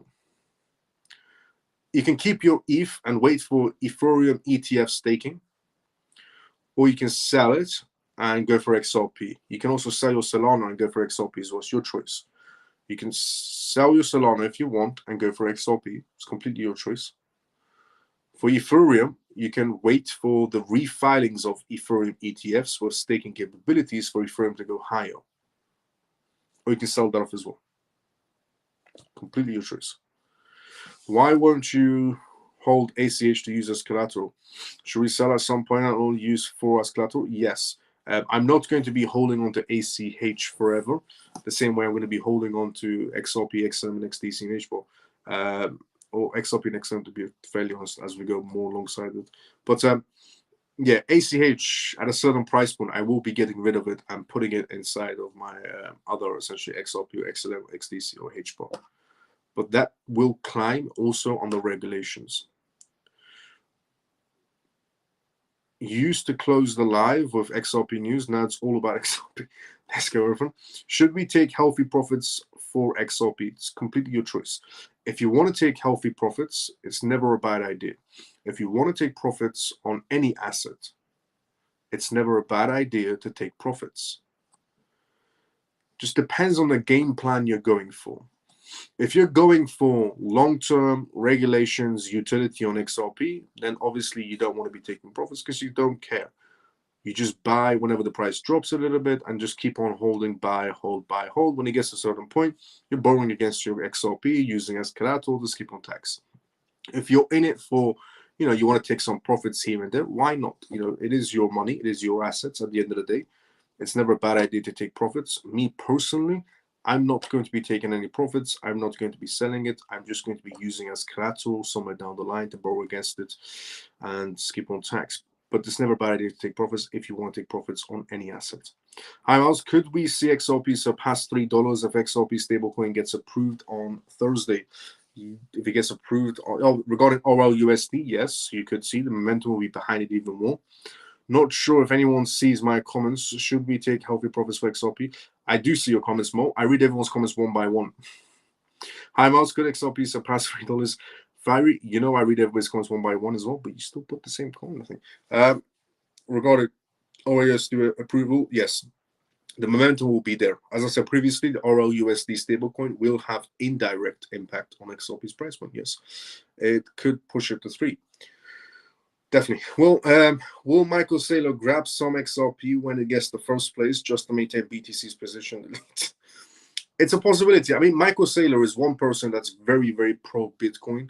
He's always been pro-Bitcoin. He's always been against cryptocurrencies. And then somewhere down the road, he became a Bitcoin maxi. And Bitcoin for life is what he's all about right now. But he will also come around. Raoul Paul, for the longest time, he called XRP a dinosaur. He said Solana is better than XRP, which is a ridiculous thing to say, because Solana has crashed 11 times. The last time Solana crashed was 4 hours. XRP's never had scenarios like that. So, and I've tried, but there's so many issues with Solana. I've used Solana a lot, and there's so many issues with Solana.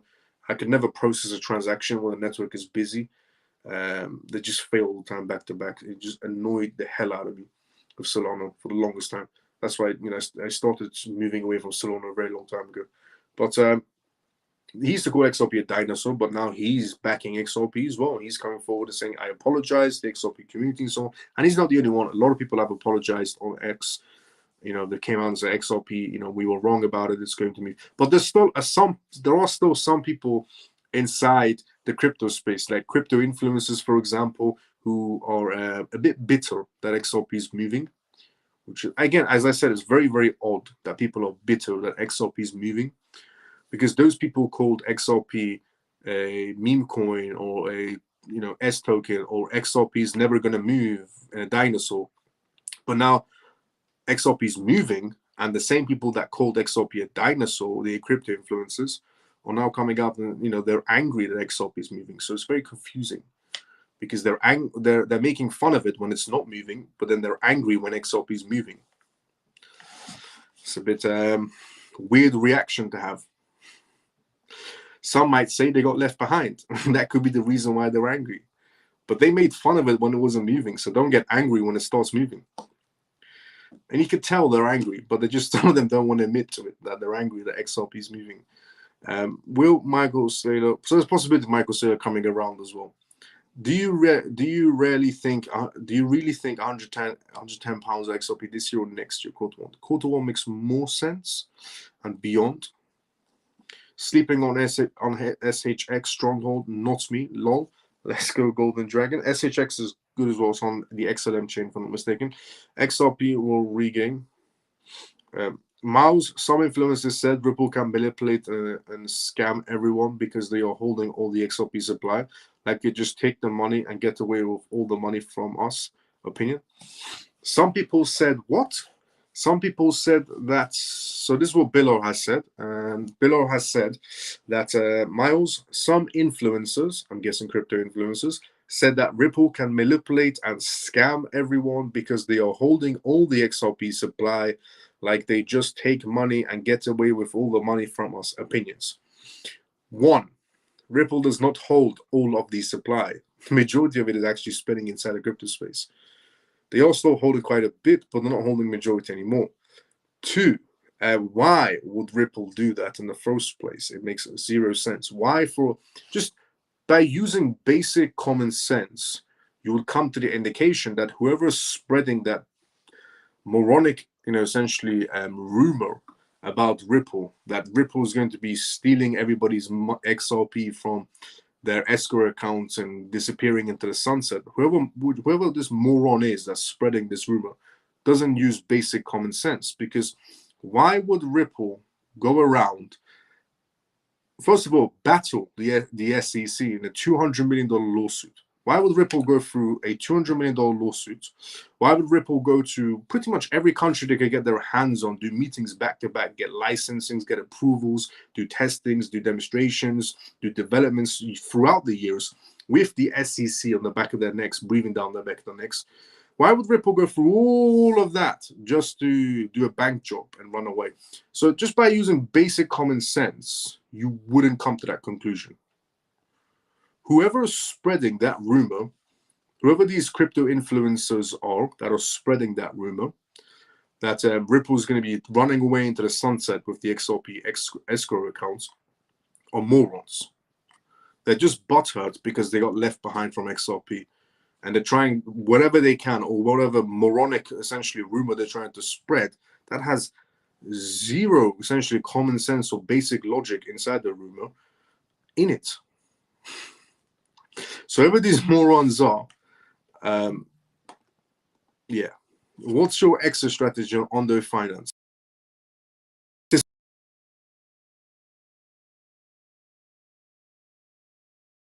Or they can push their tokenizations. As there is always a bear market after a bull run, do you feel XRP will go through a hard bear market in terms of a hard drop, or just stay high? It will do turbulence. Always expect turbulence inside a crypto market, inside of any market space. Always expect turbulence. If the regulations come quick enough and we go into regulations, then it'd be quite difficult for it to be going to any sort of a bear market scenario. He's just filling his own pockets, let's face it, as they all are. Facts. I'll be betting them known down the track. I can't wait. Facts. Because you said in the CMF 110 to 120 this year, all go the one, do you really think that why too high shortly? Well, I said considerable change is what I said, but I said it's possible. I didn't say it's going to. I said it's possible. These crypto influencers is just a joke of a human being. I agree. Absolute nonsense. Yeah, he said that because Ripple has too much power about the supply of XRP to scam people. Yeah, that guy's a moron. I don't know who these crypto influencers are that are spreading that ridiculous rumor around. But yeah, what an absolute moron. Hi, Miles. Can you see banks staking XRP? Can I see potentially banks staking XRP? Sure, why not? I can see banks later on in the future also staking Ethereum. I can see them staking XRP, XLM, HVOD. There's quite a lot of scenarios. Ripple doesn't have our seed phrases and passkeys to take our XRP. We are mute. Yeah. I mean, look, there were so many things wrong with the statement that was made regarding Ripple taking that. Know your projects, study what you hold, white papers, contrast and their relationships with the banks. Facts, Ian, let's go. Live stopped exactly at the moment you were answering the question on Ondo. What's my exit on Ondo? I said on Ondo, I want to see how much further they can push their real-world asset tokenization projects and their funds. Is what I said before the live cut out for a second. Now, Microsoft integrates. Now, Microsoft originally integrated essentially Ethereum. Microsoft has their own blockchain project, and it's called Azure. And they essentially established it on Ethereum. They connected Ethereum to the Microsoft blockchain project and so on. Now, Microsoft integrates Ripple alongside Ethereum. Microsoft has taken another step forward in a technological innovation by adding Ethereum and Ripple protocols to its Azure blockchain platform. The addition enhances the platform's functionalities and provides businesses with advanced tools for developing blockchain applications and testing overseas monetary systems. Microsoft launched its blockchain initiative during Ethereum's DevCon event. It initially focused on Ethereum. Microsoft initially focused on Ethereum, but later included Ripple to expand its research capabilities. Molly Gray, the company's director of tech strategy, stated that the platform had been received with great enthusiasm and widespread interest from businesses. The Azure blockchain as a service platform allows users to create and test prototypes quickly and without significant financial risk. The development environment is designed to support innovation and features like one of the clicked essentially deployments, which enables faster experimentations and simplifies the implementations of new ideas. Businesses find the platform valuable for testing blockchain applications in a cost-effective way.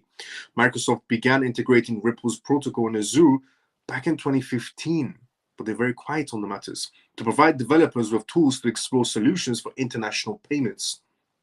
So this was something that was very silent, but also now getting released now. Back in 2015, Microsoft and Ripple came together where they were testing on in terms of payments, where Ripple was going to be integrated essentially into Microsoft's blockchain that was being developed at the time, and that it was going to be used for payments. This integration reflects Microsoft's commitment to leveraging various blockchain technologies to meet the needs of evolving financial landscapes. In addition, Ripple became a part of the Faster Banking Council back in 2020 as well, a group that includes Microsoft and foresees an improving financial system globally. The collaboration demonstrates the potential of blockchain in revolutionizing the financial industry and expanding its adoption for real-world use cases. Azure's blockchain ability essentially to incorporate multiple protocols, including Ripple and Ethereum, offers developers flexibility in creating a diverse blockchain solution. This focus on versatility aligns with Microsoft's goal of supporting businesses through advanced tools and drive innovation. Businesses across industries are using Azure to test its implementations and build protocols for their projects. Hackathons and workshops hosted on the platform foster creativity and encourage the development of new solutions.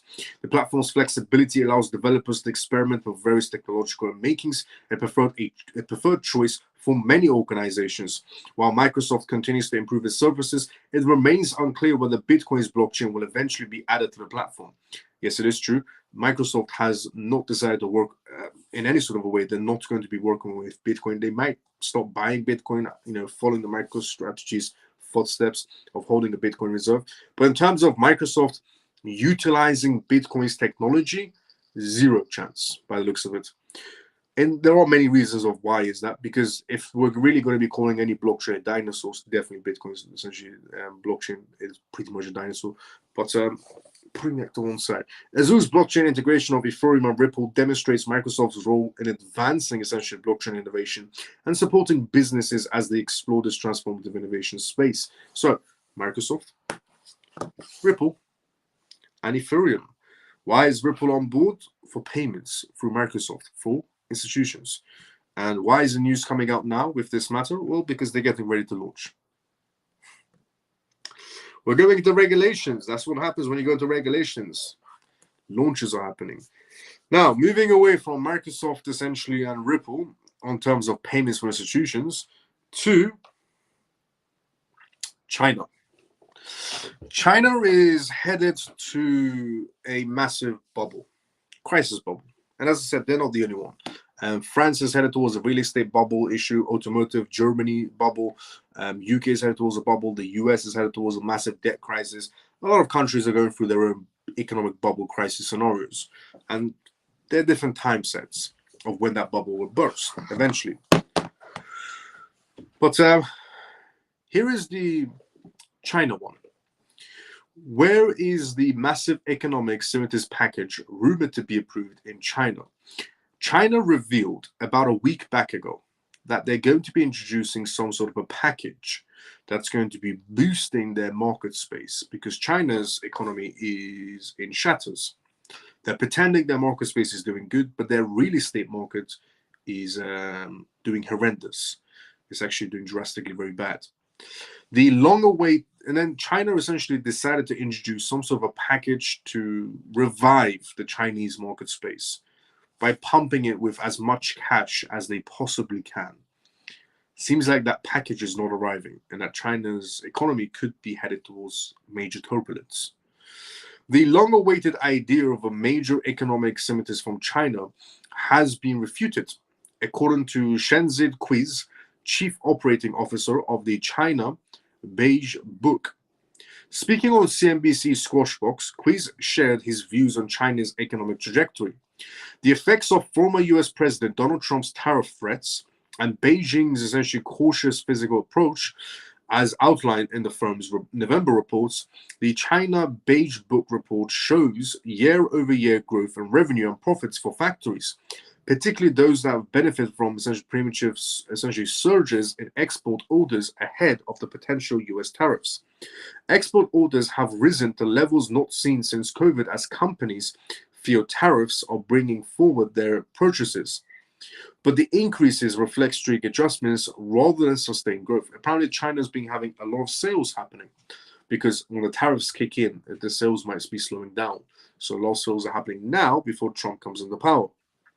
Despite the rise in certain economic indicators, Qiz dismissed the speculation about a significant government package, the idea of a big Chinese package that has been proven completely wrong. He said, explained that Beijing appeared to be saving its financial tools for future economic stabilities rather than launching a large-scale integration now. The report also examined the complex US-China trade dynamics under the Trump administration. While Trump's tariff threats have created uncertainties, they have also encouraged a surge in Chinese factories. They are properly pulling back on their firepower to stabilize the economy next year when the tariff threats become more tangible, Qiz said of the Beijing response to the new US administration. Qiz also addressed the narrative that China prefers Trump over Biden. Look at that one. Arguing that the Chinese leadership values the predictability of stable policies, Qiz suggested that they may find Biden's administration easier to manage than Trump's high-risk transactional approach, but they prefer Trump. Do you know why essentially China said they actually prefer Trump to Biden? Because they said Biden is flaky. They said Trump is straightforward. We know what he's going to do. Trump will say, I'm going to do this, and he will do this. They said Biden will, say, we're going to do this, and then tomorrow Biden will do something else. So they said they actually prefer Trump because at least we know what he's doing. When he says he's going to do this to the whole world, when Trump announces to the whole world, I'm going to be doing this, we all know he's going to be doing it. And that's what you want as a leader, first of all, somebody that tells you blunt, I'm going to be doing this. Unlike Biden, who today says, I'm going to be doing this, and tomorrow he says something else.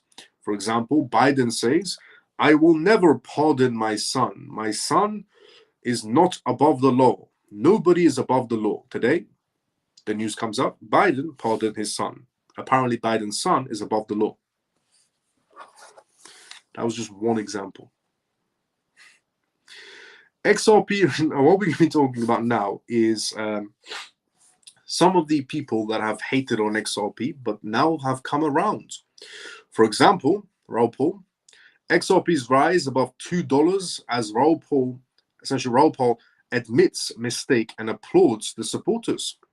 XRP has surged beyond $2, achieving an extraordinary 400% increase since August, and has restored its position as the third largest cryptocurrency. The sharp rise follows years of challenges, including regulatory battles and trading suspensions and promoting financial experts. Raoul Pal to apologize for those early criticisms of the token and its community. Raoul Pal also said he also once urged investors to abandon XRP due to its underperformance, which is also true. Raoul Pal, a very long time ago, did say, and I covered it on this live, he said that people should abandon their XRP and run towards Solana. And I said that's a stupid thing to do. I said that, and Raoul Pal essentially at that time did call XRP a dinosaur. And he claimed that XRP is a dinosaur because it was created a long time ago, which means it's a dinosaur, which is and I said at that point as well, so it's a very moronic opinion to have. Just because something was created before everything else, it doesn't mean it's a dinosaur. they do maintain the XRP ledger. They didn't just create the XRP ledger and left it out there and said, do whatever you want with it. They have been maintaining the XRP ledger throughout the years. If they created the XRP ledger and left it on the sidelines, sure, but they didn't do that. And that was just by using basic common sense. I came to that conclusion within 5 seconds, which I never understood why somebody as, high-profile investors, Raoul Pal, didn't come to that conclusion a very long time ago, that they created XRP ledger and they maintained it throughout the years. They didn't just create it and leave it there. It took him a very long time to come to that conclusion. XRP had to get to $2 and become third for him to go, maybe they are maintaining the XRP ledger. Raoul Pal, who had once urged investors to abandon their XRP due to its underperformance, admitted he had underestimated the cryptocurrency. In a public statement, he praised the unwavering support of XRP enthusiasts, calling them Jedi warriors for their resilience despite significant setbacks. Raoul Pal also had previously suggested that XRP holders were being misled by misplaced optimism, but he now acknowledges their determination. The community endured essentially challenges like delistings from major exchanges after the SEC lawsuit against Ripple back in 2020, yet they maintained their beliefs in XRP's long-term potential. Raoul Pal revealed that he still owns XRP tokens purchased in early 2021. During the delisting period, he explained that his earlier criticism was intended to guide investors away from this type of assets during the bull markets. XRP faced considerable challenges after the SEC accused of Ripple of selling unregistered securities, which caused essentially the situations on XRP. And despite these difficulties, XRP supporters remained committed to the cryptocurrency. Their persistence helped sustain the token through a period of uncertainty, eventually contributing to the dramatic price recoveries. Raoul Pal has acknowledged their efforts and stated that they deserve recognition for their unwavering belief, that everybody inside the XRP community deserves a pat on the back, is basically what he's saying. The community's determination played a key role in XRP's reassurance as it reclaimed its position among the top cryptocurrencies. XRP's extraordinary rise has sparked curiosity about the factors essentially driving its recovery. It is also renowned market confidence or anticipation of regulatory clarity. The cryptocurrency ability to climb back to its third place ranking reflects growing faith in its potential. Additionally, recent rally highlights how persistence can drive success, even in challenging markets. At $2.41, XRP stands as one of the best performing tokens of the year, providing its enduring market relevance. There's a perspective from Raoul Pal today. XRP is the best performance token of the year, is what he's saying right now. There's the same man that called XRP a dinosaur, is now today tweeting, well done to everybody inside the XRP community. I couldn't see it back then, but I still hold a small bag. This is what also is a little bit annoying about people like him. Good that he's come around, good that he's apologized to people, but what's bad is that back then when he was telling people to sell your XRP, the bastard was still holding XRP. And that's what's wrong with a lot of these people that hated on XRP. That some of these people that were hating on XRP were holding XRP while telling other people, their followers, to sell XRP.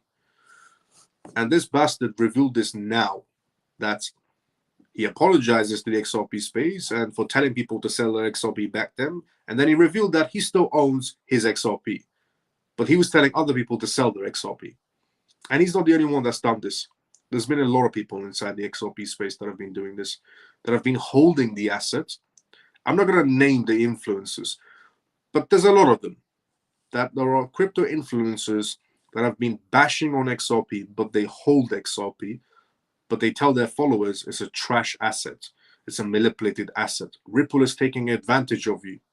But they're still holding XRP. But they're telling their followers all of this crap. That Ripple is taking advantage of you. Ripple is selling on you. Ripple is dumping on you. But they're still holding XRP. Again, I'm not going to name the influencers, but they know who they are. And I'm guessing you know who they are as well. So you know who to follow and who not to listen to. But that's annoying. Because what's also interesting is with those types of people, when they say Ripple is, dumping on you, then that's what they tell their followers. But Ripple's not dumping on you, so why are you holding your XRP? By the way, Ripple's not dumping on anyone. I've been saying this for years.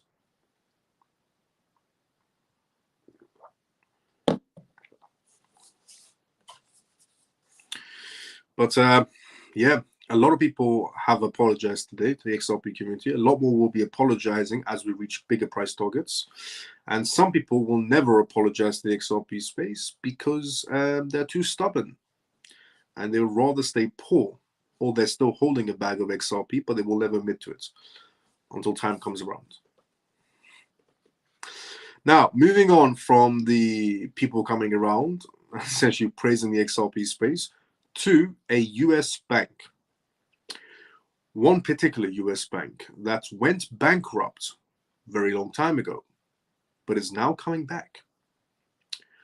Enron, the US's largest bankruptcy, returns after 23 years, set to hit on crypto. Enron Corporations, a former American energy commodities and service company, has announced its comeback in the global space. The company, famous for its December 2001 bankruptcy, plans to expand into crypto and blockchain technology upon its revival. The company, widely referred to as the largest corporate fraud in history, unveiled a new vision for its future. Enron has made an appearance on X with the video posted, "We're back. Can we talk?" ? Enron said that its new vision is built on 5 key foundations, which includes adaptability, ethical leadership, forgiveness, scalable, renewable energy solutions, and forward-thinking emphasis on decentralized technology. Its 5th foundation of decentralized technology, which is the company tagged as permissionless innovation, has raised eyebrows and points at Enron's interest in crypto assets. Decentralized technology is advancing, and we will, of course, have a role to play in its future, the company stated in a press release today, indicating possible plans for token launches or blockchain partnerships, the company said in a statement. The announcement of a return is set to mark a dramatic shift for a company essentially with corporate, illegal acts. Its collapse took 2 decades. Its collapse 2 decades ago revealed fraudulent accounting practices that destroyed billions in shareholder value and reshaped the regulatory frameworks in early 2000s. This company did so bad in terms of fraud 2 decades ago that because of this one particular company inside the United States, and a lot of people losing a lot of money, we'll talk about billions of dollars here. After what happened to this company's bankruptcy, they had to create rules and regulations inside the market space, so something like that never happens again. But apparently this is coming back. Meanwhile, further studies of its essentially terms and conditions on the company's website shows that the new project seems like essentially a prodigy performance art. The information on the website is First Amendment protected. Prodigy represents performance arts and is for entertainment purposes only, the website states. Some analysts have speculated that Donald Trump's victory might have been a major player in Enron's decision to relaunch themselves. It was claimed that the company felt Trump's administration would create a more favorable environment for risk-taking. But if somebody's going to be taking risks, it's definitely going to be a company that has been took the biggest risk, where they had to create rules and regulations so it never happens again. But yeah, essentially a massive financial firm that did go bankrupt 2 decades ago is coming back, and they're going into blockchain inside the United States. So let's see how that one plays out. But moving on from that unusual news to Sora Ventures. Sora Ventures is launching a $150 million Bitcoin fund in Asia, is what we're going to be talking about next. But before we go through that, let's go to the comment section first. As I said previously, this is a live, which means if you do have any comments, put it down in the comment section. I'll be more than happy to answer the questions you may have. Let's go to the comment section first, and let me go straight into that news. This is what's going on here.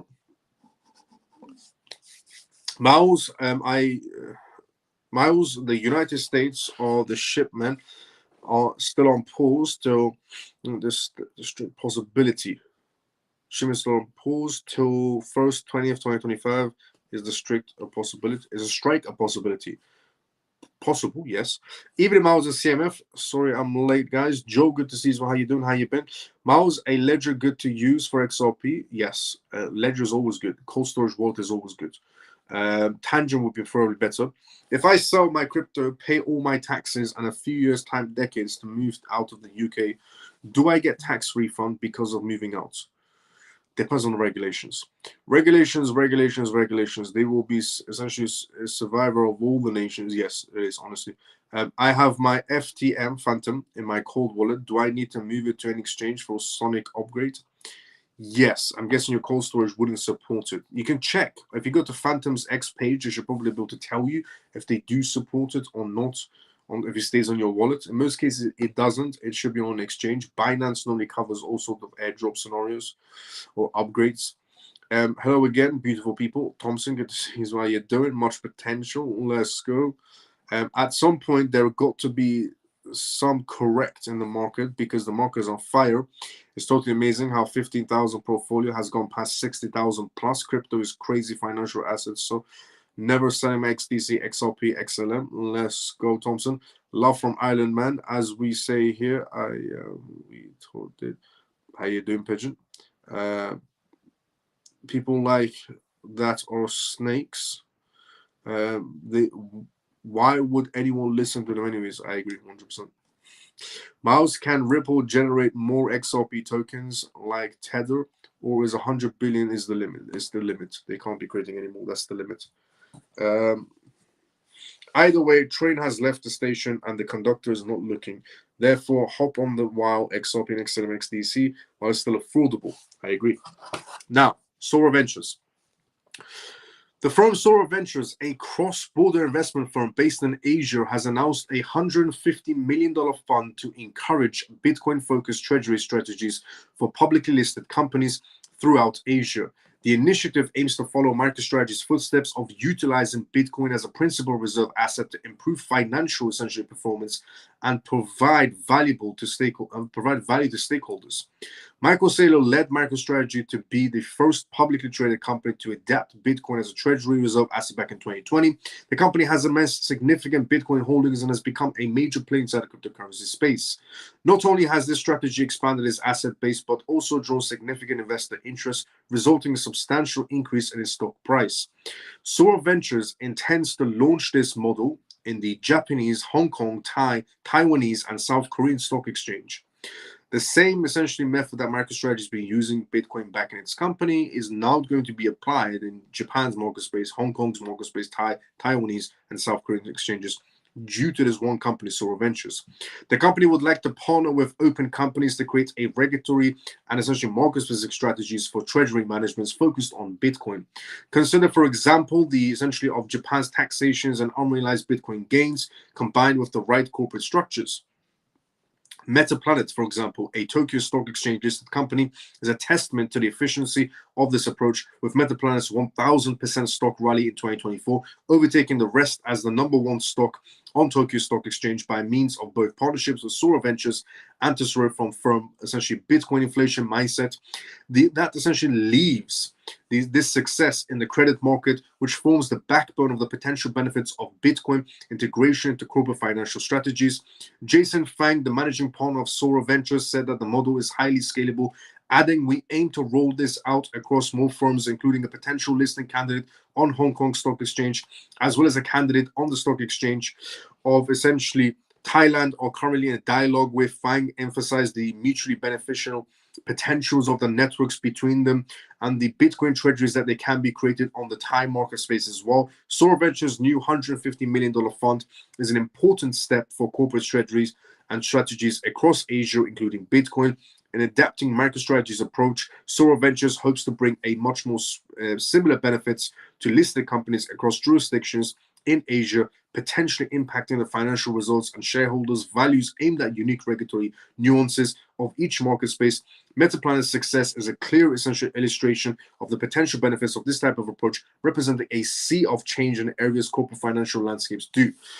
So Bitcoin is getting a boost in the Asian market space. Sora Ventures, $150 million they've put on the table for a few Asian market spaces to get involved and use Bitcoin as strict reserve asset to be similar to MicroStrategy, which is great because it brings more eyes on the blockchain space in general. Now, moving away essentially from Sora Ventures of the major announcement that they did make on $150 million to Another person that was against XRP and is now pro XRP, but he's also given a perspective of what XRP's price could possibly reach. This person is Peter Brandt. I'm guessing a lot of people have heard of him. He's quite big. I mean, he is, well, could XRP be the next millionaire maker? Peter Brandt thinks so. XRP's recent surge inside the cryptocurrency market has captured significant attention. As of the start of the new month, the price of XRP has climbed past $2.50, marking a 368% increase since November. This drastic essentially rise has propelled its market capitalization to approximately $137 billion, positioning XRP as the third largest digital asset by market cap, trailing only behind Bitcoin and Ethereum and surpassing Solana and USDT Tether. The rapid appreciation of XRP has caught many market participants off guard, promoting a broad revaluation of the asset within the crypto community. Current discussions and analysis are rife with speculations about the potential future of XRP, especially given its high records of less than $1 in 2018 and its current record-setting market capitalization levels. Peter, a trader with nearly 5 decades of experience in financial markets. And Peter does have 5 decades of financial experience inside the market space, has recently revised his outlook on XRP. Initially skeptical about XRP, Peter's latest projections are notably more optimistic. Peter was also, just like Raoul Pal, very against essentially XRP as a high-profile investor.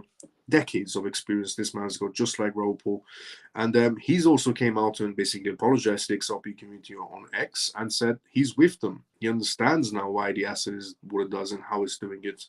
And he's also given his perspectives on the matter. He said he has shared a price chart of XRP which illustrates a significant breakthrough. The chart shows XRP breaking a resistance level at approximately 92 cents, which already happened, before marking a sharp ascent. And essentially, based on this analysis, Peter suggests that XRP's price could potentially soar to $24 per token. If XRP were to reach such a price level, its market capitalization would approach $1.37 trillion, positioning as one of the world's most valuable entities, surpassing major corporations like Tesla. The possibility of Ripple reaching these heights would not only redefine its role in the crypto asset space, but also signify a monumental shift in the market dynamics, akin to past surges seen in other major cryptocurrencies. Ripple is currently trading at around, at the time of this article, $2.72, and marking an impressive daily increase of 18.66%. Over the past week, XRP has surged by 89.93%, and its monthly growth is essentially a staggering 431%, reflecting a renowned interest and momentum inside the market space. The year-to-date performance shows an increase of 343%, cementing XRP's strong bullish trend. This was a man who has an extensive, essentially, background in trading, extensive decades upon decades of trading experience in the financial sector, alongside Raoul Pal, you can pretty much say. And this man was against XRP. He never saw the point of XRP. He always thought it was an asset that was never going to do anything. Now, today, just like Raoul Pal, he's apologizing.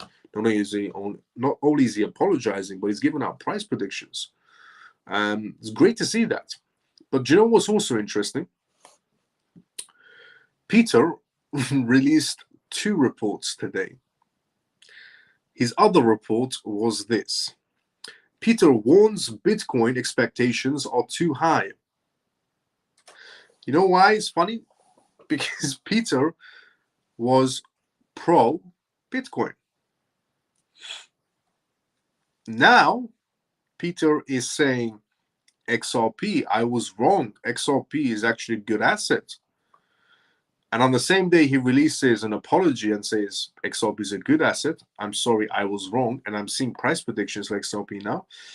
The same day he said this today, he also said, Bitcoin's price, high expectations. He's warning people. Peter warned that investors are too bullish on Bitcoin, aimed mixed signals from traditional market spaces. In his recent post on X, Peter urged investors that Bitcoin's period of sustained bullish may not be seen again. And they may face disappointment as they view Bitcoin as a way to get financial freedom. They may face disappointment if they're seeing Bitcoin as financial freedom. Peter remarks reflects similar concerns about current conditions inside the market space, which may not offer the kind of growth outlook in Bitcoin charts in the long run. In his warning, Peter wants young investors who are projecting their future on high price of Bitcoin to understand that it can crash. He noted that due to the previous increases in crypto assets, and many traders consider Bitcoin to go up, up, up. This expectation, he says, is likely to be disappointed because the cryptocurrency may not perform as it did before. In his blog post, Peter essentially wrote that the bloom is off. The bloom is off the rose, meaning that the days of essentially making a shift of money through Bitcoin have come and gone. Despite Peter's warnings, many other analysts remain positive about Bitcoin, which is true. Michael Saylor, for example, has set an ambitious target of $13 million per Bitcoin, predicting significant long-term upside for the cryptocurrency. Michael Saylor claims that Bitcoin is a better investment than conventional assets, further saying that Bitcoin will help people become financially independent faster than student loans and long years in careers. Robert essentially shared his views on essentially Michael Saylor's post, where he seems to be siding with his predictions as well. Furthermore, Bernstein, a brokerage firm, noted that there are factors that might lead the Bitcoin value reaching $200,000 by the end of 2025. Other market analysts also convinced that the BTC bull cycle is not yet over, and that crypto analysts essentially declared that Bitcoin entered into a parabolic upside phase. This phase follows a recumulation period. It is marked by slight declines in consolidation, which now set the stage for potential price rally above $99,000. They also pointed out that Bitcoin's price action in 2021 bull run mirrors the current market conditions. IT signals the possibility of another surge similar to that one that took Bitcoin to its all-time highs. However, the market remains skeptical and essentially Bitcoin is within its current bull cycle. Though the price has slight consolidations and it has maintained the $90,000 support, market analysts also suggest, analysts such as Michael Saylor, suggest and argue that the long-term analysis of Bitcoin's market is still bullish. They say that Bitcoin's potential for even a higher increase in the coming years. The conflicting sentiments mirror the cryptocurrency's unpredictable nature due to equally present and bullish and bearish sentiments. Although many analysts still consider its high essential performance an asset compared to previous cycles, the traders are therefore advised to trade with caution as they look forward to the next leg up. It's just nice to see, that the same person that was saying Bitcoin is, the asset is now coming out saying, I was wrong about XRP and XRP is going to go higher.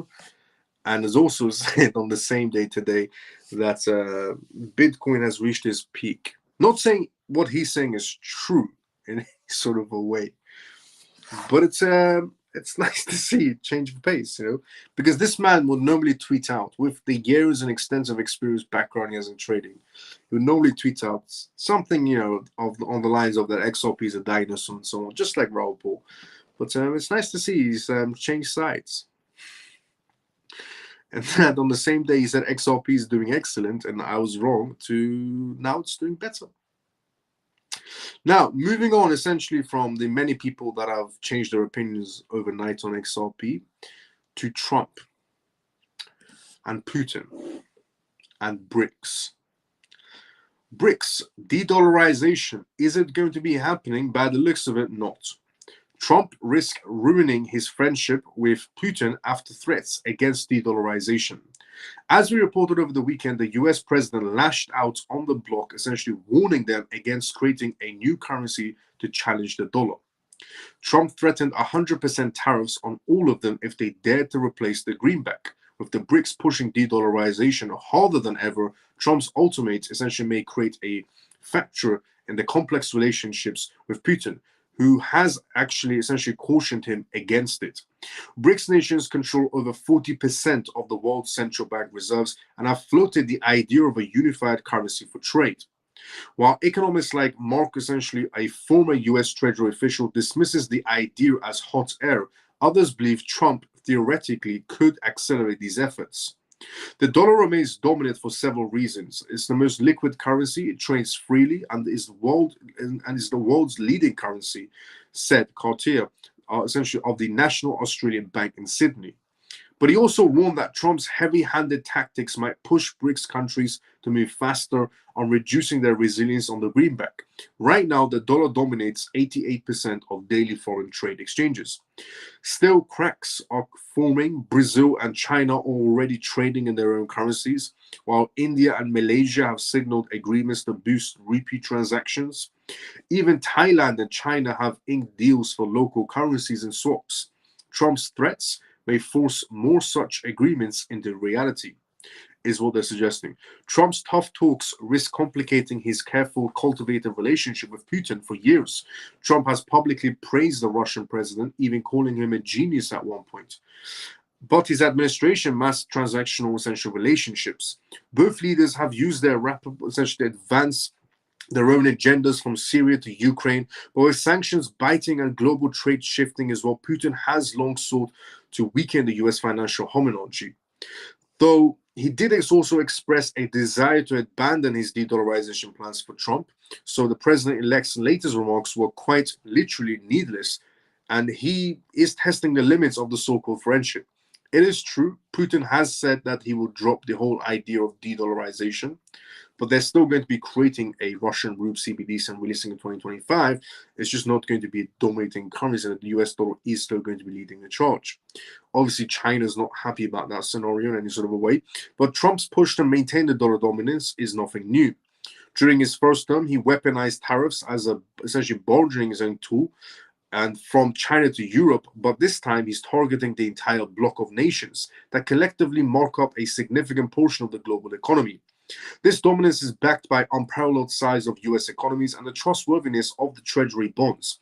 Even during crises, the greenback remains the ultimate safe haven, but analysts warn that the more the US flexes its financial muscle, the more other nations might seek alternatives. For all the noise, creating a new BRICS currency is easier said than done. The logistics are essentially daunting, and a single currency would require coordination across vastly different economies, with varying levels of developments and governance. Russia under Putin has been particularly aggressive, facing what he believes to be the unfair Western sanctions by Biden and NATO, as well as the declining ruble. Moscow embraced de-dollarization as a survival strategy, or essentially one that Putin thought he didn't need anymore. That's the only reason Putin is basically saying he wants to maybe not do the whole BRICS thing, where Russia is thinking about backing out of BRICS because they don't need to be on the sanctions anymore when Trump comes into power. You see, the war is going to be ending between Ukraine and Russia when Trump comes into power, January 20th and onwards, which means Russia's sanctions will come to an end, which means Russia can start doing transactions, which means there's no point of Russia even being in BRICS. Trump's love for tariffs is no secret. From steel to soybeans, he's used them as both carrots and sticks throughout his political career. His latest 100% tariffs threat against BRICS nations fits the pattern, but the implications are far-reaching. For one, tariffs could hurt the American businesses and consumers as a cost get passed down to the supply chain. They could also deepen rifts and with allies and trading essentially partners, making it harder for the US to rally support against China or Russia. How Trump gets through its delicate situation could define not only his presidency, but also the future of the US relations. Will his friendships with Putin survive this latest clash? Well, by the looks of it, it is. Or will economic nationalism drive wedge between them? The world is watching. So, is tariffs a good idea? Yes. As much as the news wants to tell you tariffs are a terrible idea and it's going to hurt the American economy, no, it isn't. Tariffs will actually put America first again, which, if you really think about it, is what Trump's campaign is about. America first. American citizens first. No country is actually going to be dumb enough to get imposed on a 100% tariff. No country will risk that. If they do, they'll be damaging their own economy a lot more than they'll be damaging the US economy. So China's not stupid enough to go under 100% tariff. So they're going to drop the whole idea of de-dollarization. And so are the rest of the BRICS nations. And a lot of people I've seen stating that, who is America to be doing this? Who does Trump think he is to be even telling other countries what to do? He's the president of the United States. He can tell any country what to do. A lot of people really do live in la-la land. Genuinely, a lot of people in this world do really live in la-la land.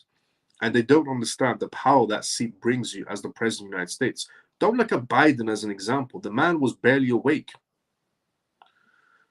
Trump is a person that when he gets to that seat, he will use the power that comes with that seat.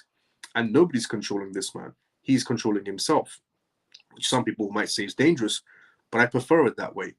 What would you rather have? One man controlling it, or 25 different companies telling him what to do? Because that was what was going on with the Biden administration and also everybody else behind them. But look, 100% tariffs, no country is stupid enough to do that. And people are saying, well, China's not going to be listening to America. They have no choice. China has to listen to America. You see, China's biggest market space to sell is the US market space. And then it's the EU market space. And then the list just goes on. So if China doesn't listen to America, what will happen is America will close its doors to China. The EU will close its doors to China. The UK will close its doors.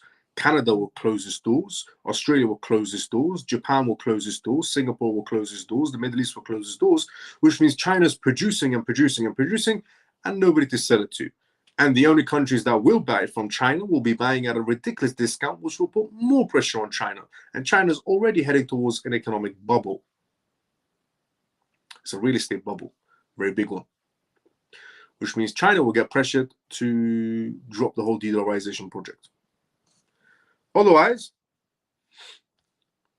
China's economy is just going to go down the drain, pretty much. That's one thing that a lot of people don't understand. A lot of people say, oh, who does Trump think he is to tell China what to do, to tell Russia what to do? He's the president of the United States. He can tell anyone what to do. No explanation needed. I did say a very long time ago that BRICS won't survive. Now, it could have survived under the Biden administration because the Biden administration hated America. I'm being very serious on that one. The Biden administration seemed more like they were in favor of China than they were in favor of the United States of America, which is very odd because they're supposed to be the one in control of America, not supporting China. Because the more America was damaging itself and damaging its own economy on purpose, the more the BRICS nations were thriving, the more China was climbing the ladder. So honestly, the Biden administration were anti-America. And so was Kamala. Kamala was anti-America, anti-God, anti-Christ. She was anti-everything. So I did say a very long time ago that the BRICS nations wouldn't survive. And I also give the example that, think of it as musical chairs. Everybody's played musical chairs when they were younger, but there's one chair in the middle and everybody goes around, and when the music stops, somebody has to take that seat and sit on it. And I give the example that essentially there's one seat, the music's going, and China's going around the seat, Russia's going around the seat, and the US is going around the seat. And when the music stops, somebody has to take that seat and sit on it. And I said, if Trump loses, then China is basically the one that's sitting on that seat and climbing the ladder. But thank God Trump won. Honestly, thank God Trump won, and that America is sitting in that seat once again, and they have a straightforward head thinking. But yeah, I did say a very long time ago, BRICS is never going to be surviving, and as always, I was right, because no country is stupid enough to go on the tariffs.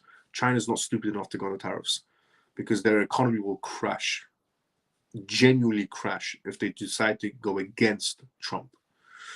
Putin already said they will step back. Putin just wants the war to stop and for the sanctions to stop, and they're back to normal, which will happen under Trump, which means Putin is going to be leaving BRICS. Russia's going to be leaving BRICS anyways. But look, is this a bad thing for XRP?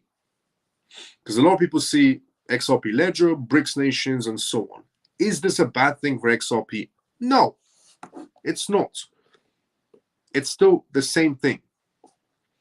Because what you need to realize that Russia is still going to be creating a digital ruble, and it's still on the XRP ledger. And it doesn't matter if there's a BRICS thing or if there isn't. Russia's ruble is still going to exist. And so is every other BRICS nation's currencies in their CBDCs are still going to be existing. So is this a bad thing? BRICS maybe coming to an end? No, not really. Because the same thing that was going to happen before was still going to happen. It's just not going to be in that way of a collective basket, more of a single type of basket scenario.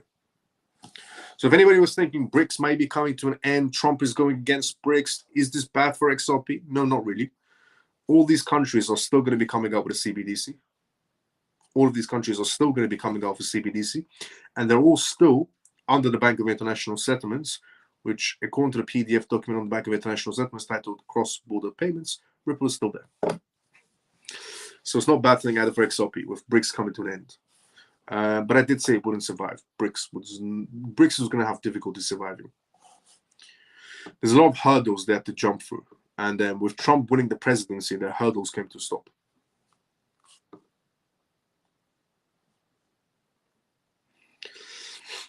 But yeah, the Biden administration was very anti-America.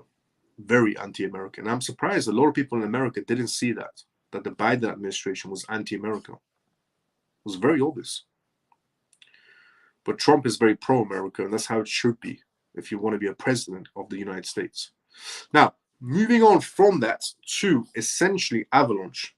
So moving away from the BRICS news to Avalanche. But before we go to the Avalanche news, let's go straight into the comment section first.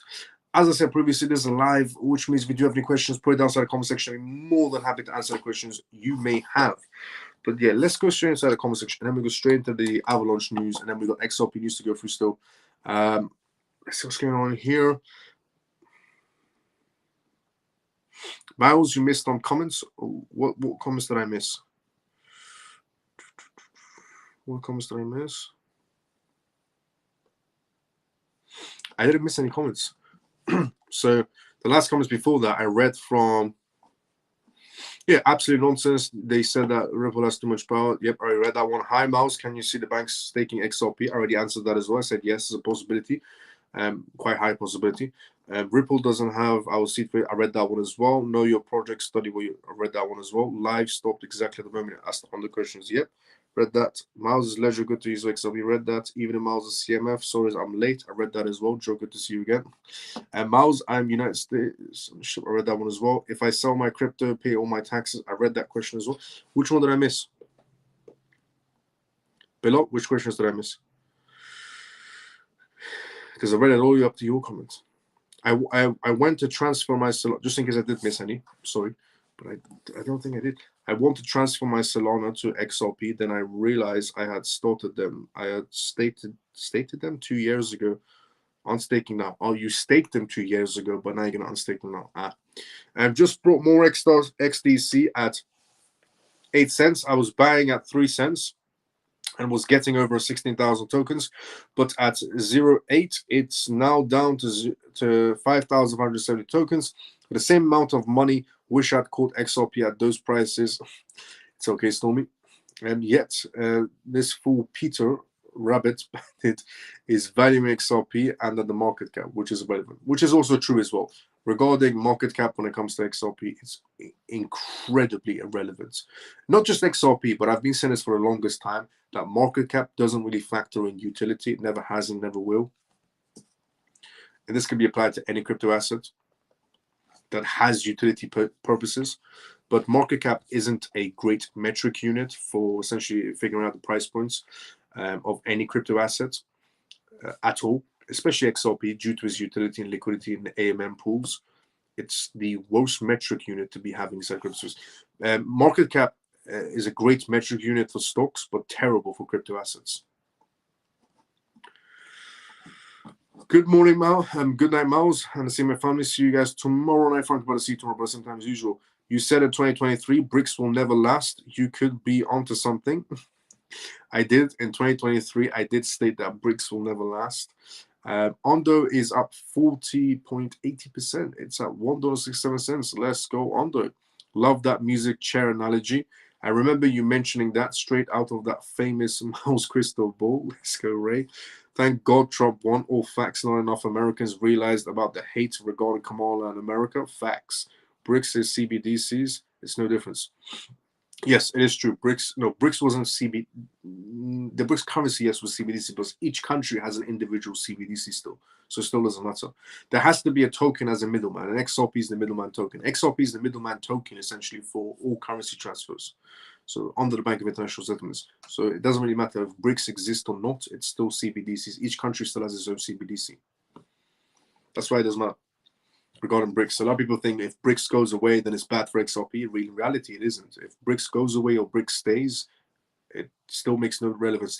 XRP is still going to benefit either way, is what I'm trying to say. It's still going to benefit if BRICS goes away or stays. XRP is still benefiting either way because each country has their own individual CBDCs, wholesale and retail CBDCs. Thank you so much for all the real and valuable information. We learned so much on all best facts and none of the influencers BS, and it's free. Let's go, Mickey. Now, moving on to Avalanche. Avalanche surges as essentially talks begin with Trump's administration. Avalanche has taken the crypto world by storm following news of discussions in the upcoming Trump administration.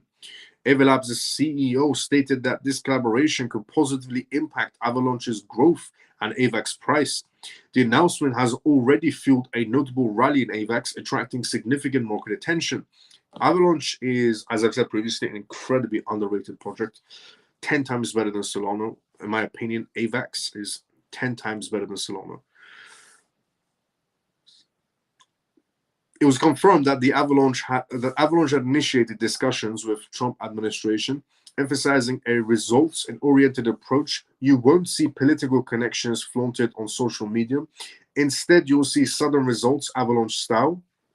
Following the announcements, AVAX surged by 5%, reaching $47.17. The token traded between $43.91 and $48.98 throughout the days, with the 24-hour essentially trading volumes. Analysts suggest that AVAX could soon hit the $50 mark, solidifying its short-term bullish outlooks. The Trump administration's crypto policies initiatives have also sparked movements in the other cryptocurrencies. Speculations that the Ripple CEO Brandt might also be appointed as the crypto Caesar has led to essentially a lot of gains on XRP as well.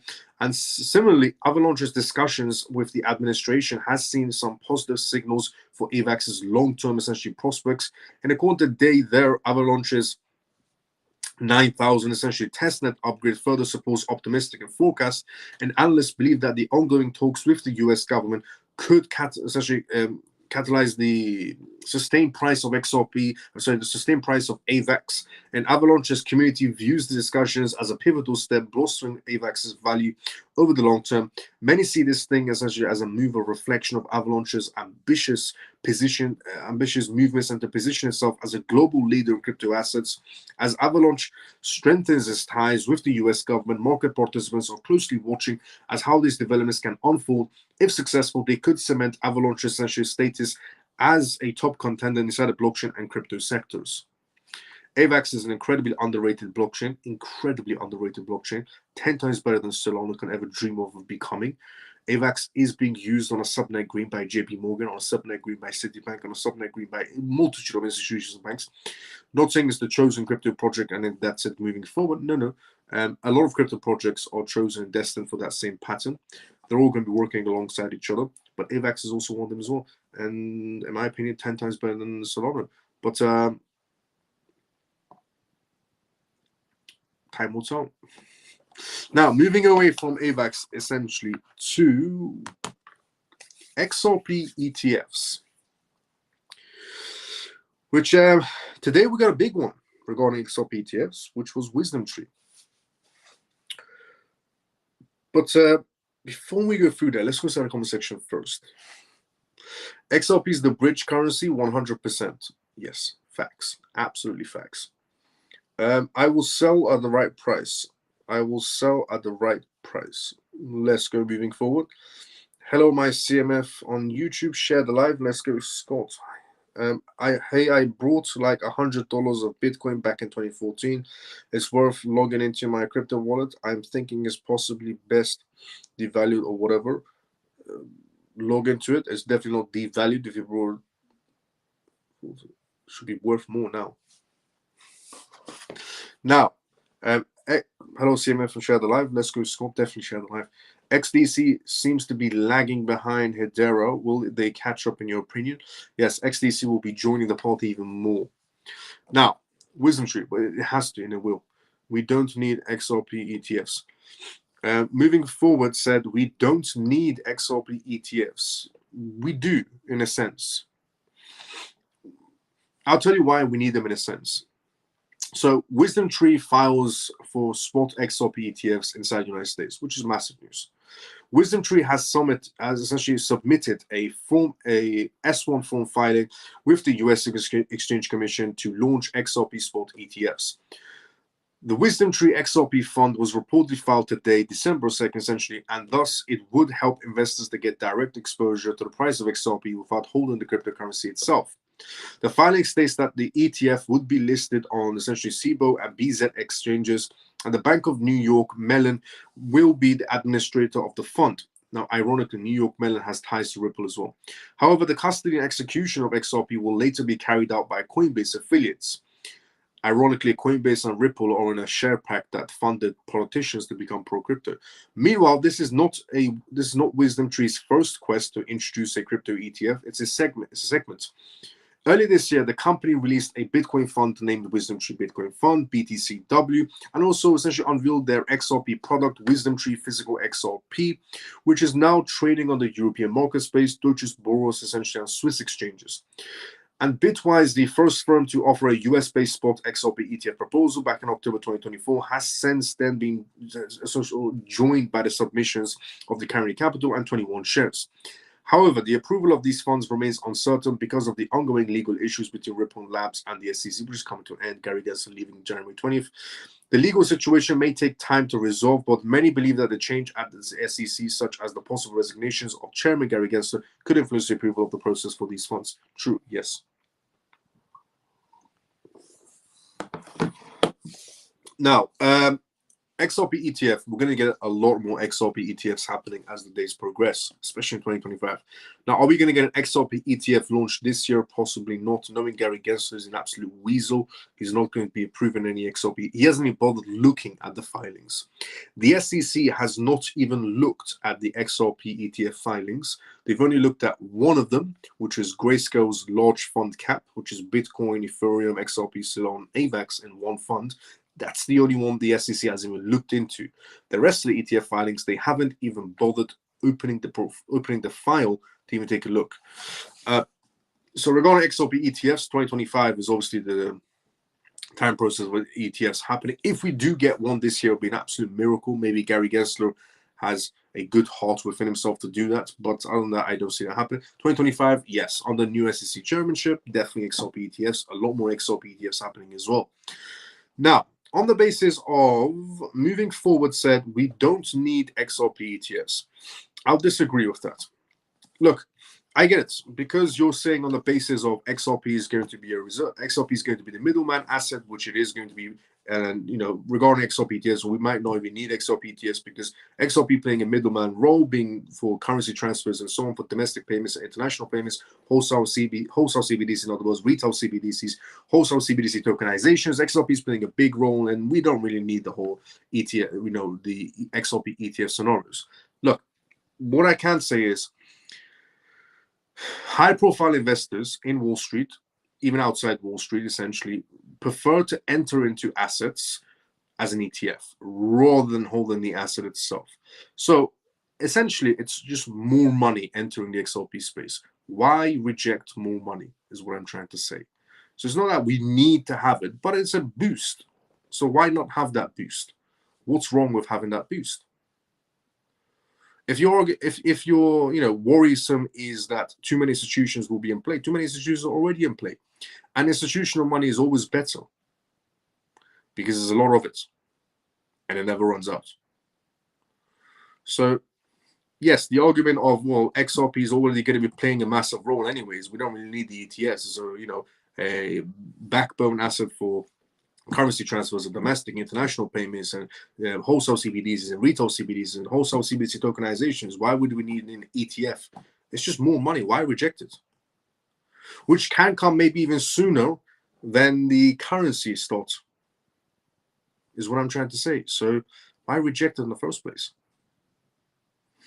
There was a report that was done of why people would prefer to buy Bitcoin ETFs rather than Bitcoin itself. And the report results showed that the high-profile investors, the number one reasoning why the high-profile investors decided to buy Bitcoin ETF and not a Bitcoin itself is because they were lazy. Honestly, they were lazy. Their number one reasoning was they can't be bothered to learn what is Bitcoin or how to store Bitcoin or how to use Bitcoin or how to send Bitcoin or how to receive Bitcoin. So they wanted to be involved because they had a lot of money and they want to make more money. It's Wall Street. But they couldn't be bothered to learn about everything that comes with Bitcoin. So the ETF was the simple solution, where high-profile investors from essentially Wall Street can enter the market space and just go for the ETF. They can reap in the benefits of Bitcoin, and that's it. They don't have to learn anything about the asset, which is essentially what's, So essentially with XRP creating an ETF, becoming an ETF essentially for Wall Street and getting listed on multiple London Stock Exchange and so on, it's just more money entering the crypto space. And it could be sooner money than the currency reserve happening throughout the year, where XRP plays a middleman role, essentially a middleman role in terms of transactions with domestic international payments. By the time we reach that, essentially starting next year, at least the ETF money will kick in. The price will go higher.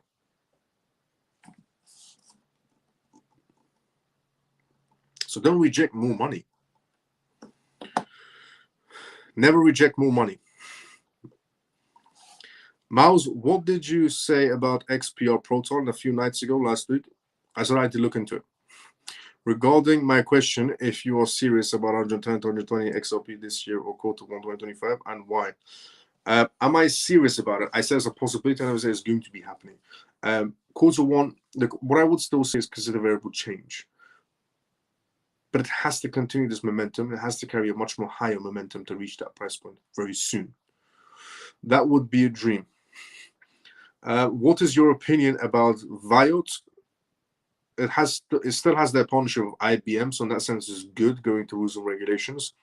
Veracity, VRA, trash. I wouldn't touch it. If that is Veracity, if I'm not mistaken, VRA, I wouldn't touch it. MBD, I don't know what their recent developments are. Hot, good. 2025 will do well for itself. Safe is good. SDEX, I don't know what the recent developments are still. Radix is good. They have a lot of partnerships going on and licenses and contracts and so on. Not sure about license, but contracts is there. CPOol, I don't know what the recent developments on XCN. No. So out of that list, Scott, Viot is good inside the AI sector. Hot is good for 2025 and beyond. Safe is good for 2025 and beyond. Radix is good for 2025 and beyond. Miles, what is the problem on Uphold? Can you say which exchange we can get XDC from the UK? Thanks. I'll tell you now. Exchange-wise, XDC UK. To be fair, I get mine from Uphold as well, but I can look into. I'll tell you now. While I'm going through it, I'll go through the comments as well. So, can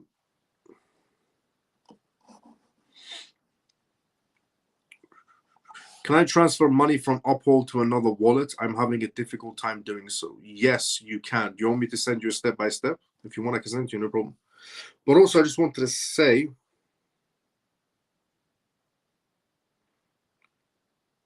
XDC.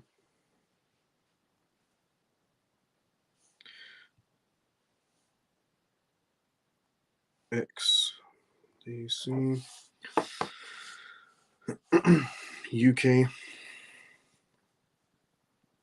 Because I get mine from essentially, if you're in the UK, get Tangent Wallet, so many coins I couldn't get till I got that. If you're in the UK, get Tangent Wallet, so many coins I couldn't get that. You can, blah, blah, how you doing? You can get it from essentially, Tangent Wallet is what, through Tangent Wallet is converted, if I'm not mistaken. But I don't like connecting personally my wallet to DeFi or connected it to any sort of convert type of scenarios. I always want to keep my wallet cold. So the moment you start doing convert transactions and essentially connected to DeFi, your cold wallet becomes a semi-hot wallet. But it's a good suggestion. Bybit, BitGet, KuCoin, HTX, Bitfinex, BingX, MEXC, Bitstamp, LBank, Bitfinex. I'll suggest MEXC. Even though they said they're not allowed in the UK, they still let you buy. Now, good night, Miles and CMF. See you tomorrow night. Mike, see you tomorrow night as well, same timing as usual. What I was actually also going to be saying is that we've also reached the endings of tonight's live as well. Those are the last questions I went through. Yes, please. Miles, I'd like that assistance if you do not mind. No problem. I'll send you step-by-step, Scott, for transferring assets XDC. Just send me a message so it comes up as a notification. I'll send you step-by-step, no problem. Blah, blah. We've also come to the endings of tonight's live as well. I just wanted to say to everyone, honestly, thank you so much for everyone that tuned in tonight's live. It was absolutely amazing seeing everyone on tonight's live. And this was the CMF Live. It was episode 214 of the CMF Live. You can tune in tomorrow for episode 215 of the CMF Live. And if you're new, you're watching us for the first time ever, and you tuned in between and so on. My name is Miles. This was the CMF Live. I talk about the most recent news that's happening around the world in terms of cryptocurrencies and CBDCs every single night, Monday to Friday, on X Live and on YouTube Live, 11:25 p.m. UK time onwards. I talk about cryptocurrencies, CBDCs, AI, politics, regulations, and the disclaimer of this live show, as always, is not financial advice, not political advice, and what advice is only for entertainment purposes. And I just want to say it's absolutely amazing to see XRP doing what it's doing, but it's also something I said that will happen. I said part 2 is going to be brewing, is what I said, which is happening. Part 2 is brewing, and XRP is the one leading this bull run, not the one getting left behind. Honestly.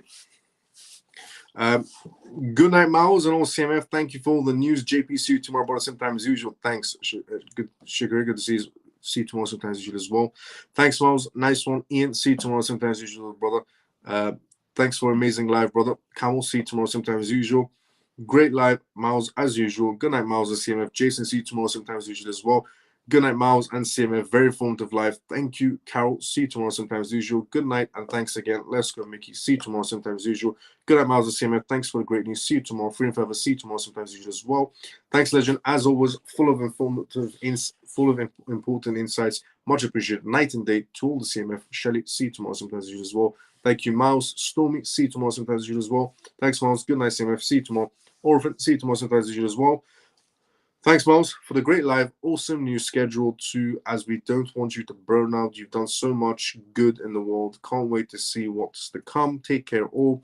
Ray, let's go, brother. See you tomorrow, same time as usual. How can Tangent stay cold? By not connected to DeFi. Good night, Miles and family. Great live. Many thanks for all you do. See you tomorrow. Ian, see you tomorrow, sometimes as usual as well. Thompson, see you tomorrow, sometimes as usual as well. Great job, Miles. Scott, thank you, brother, for the same time. For the kind word, see you tomorrow, sometimes you as well. I sent you a message. Let's go, Scott. I'll check it out after the live. Good night, brother Miles and family. Comatose, see you tomorrow, sometimes usual as well. Miles, the GOAT. Let's go, Scott. I will be seeing everybody tomorrow, same timing as usual. By the way, honestly, thank you so much to everybody that shared this live, liked this live, retweeted this live on X, and commented outside the video on X. If you're not following me on X, follow me on X. If you're not subscribed to me on YouTube, subscribe to me on YouTube.